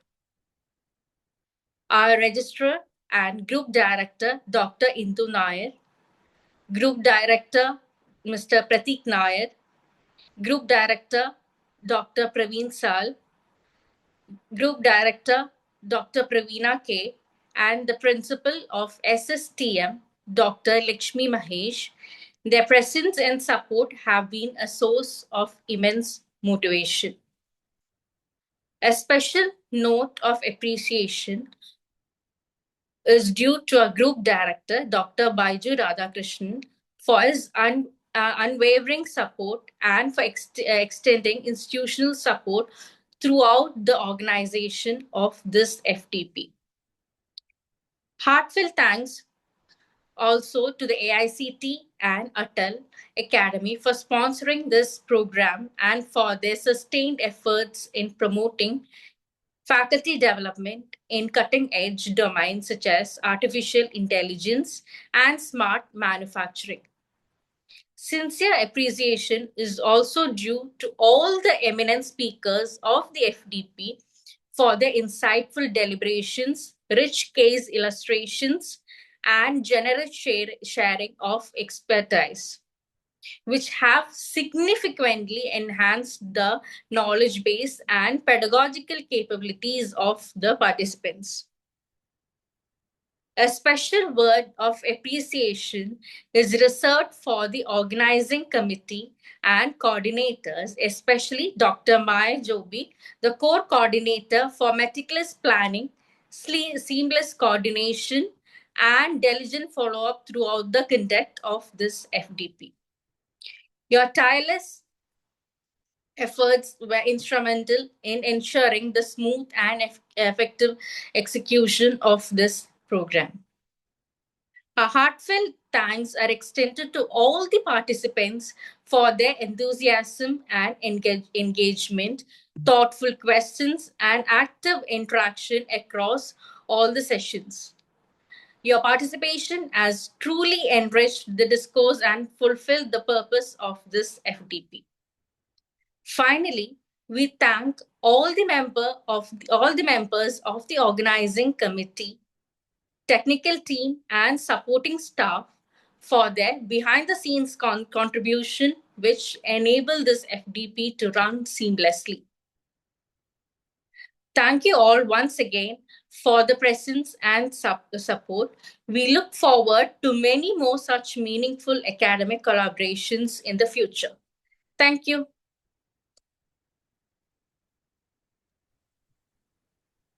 Thank you, Elva ma'am, for those heartfelt words.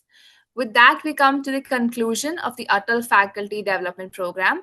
A sincere thank you to all our resource persons, coordinators, organizing committee members, and participants for being part of the successful 6-day journey.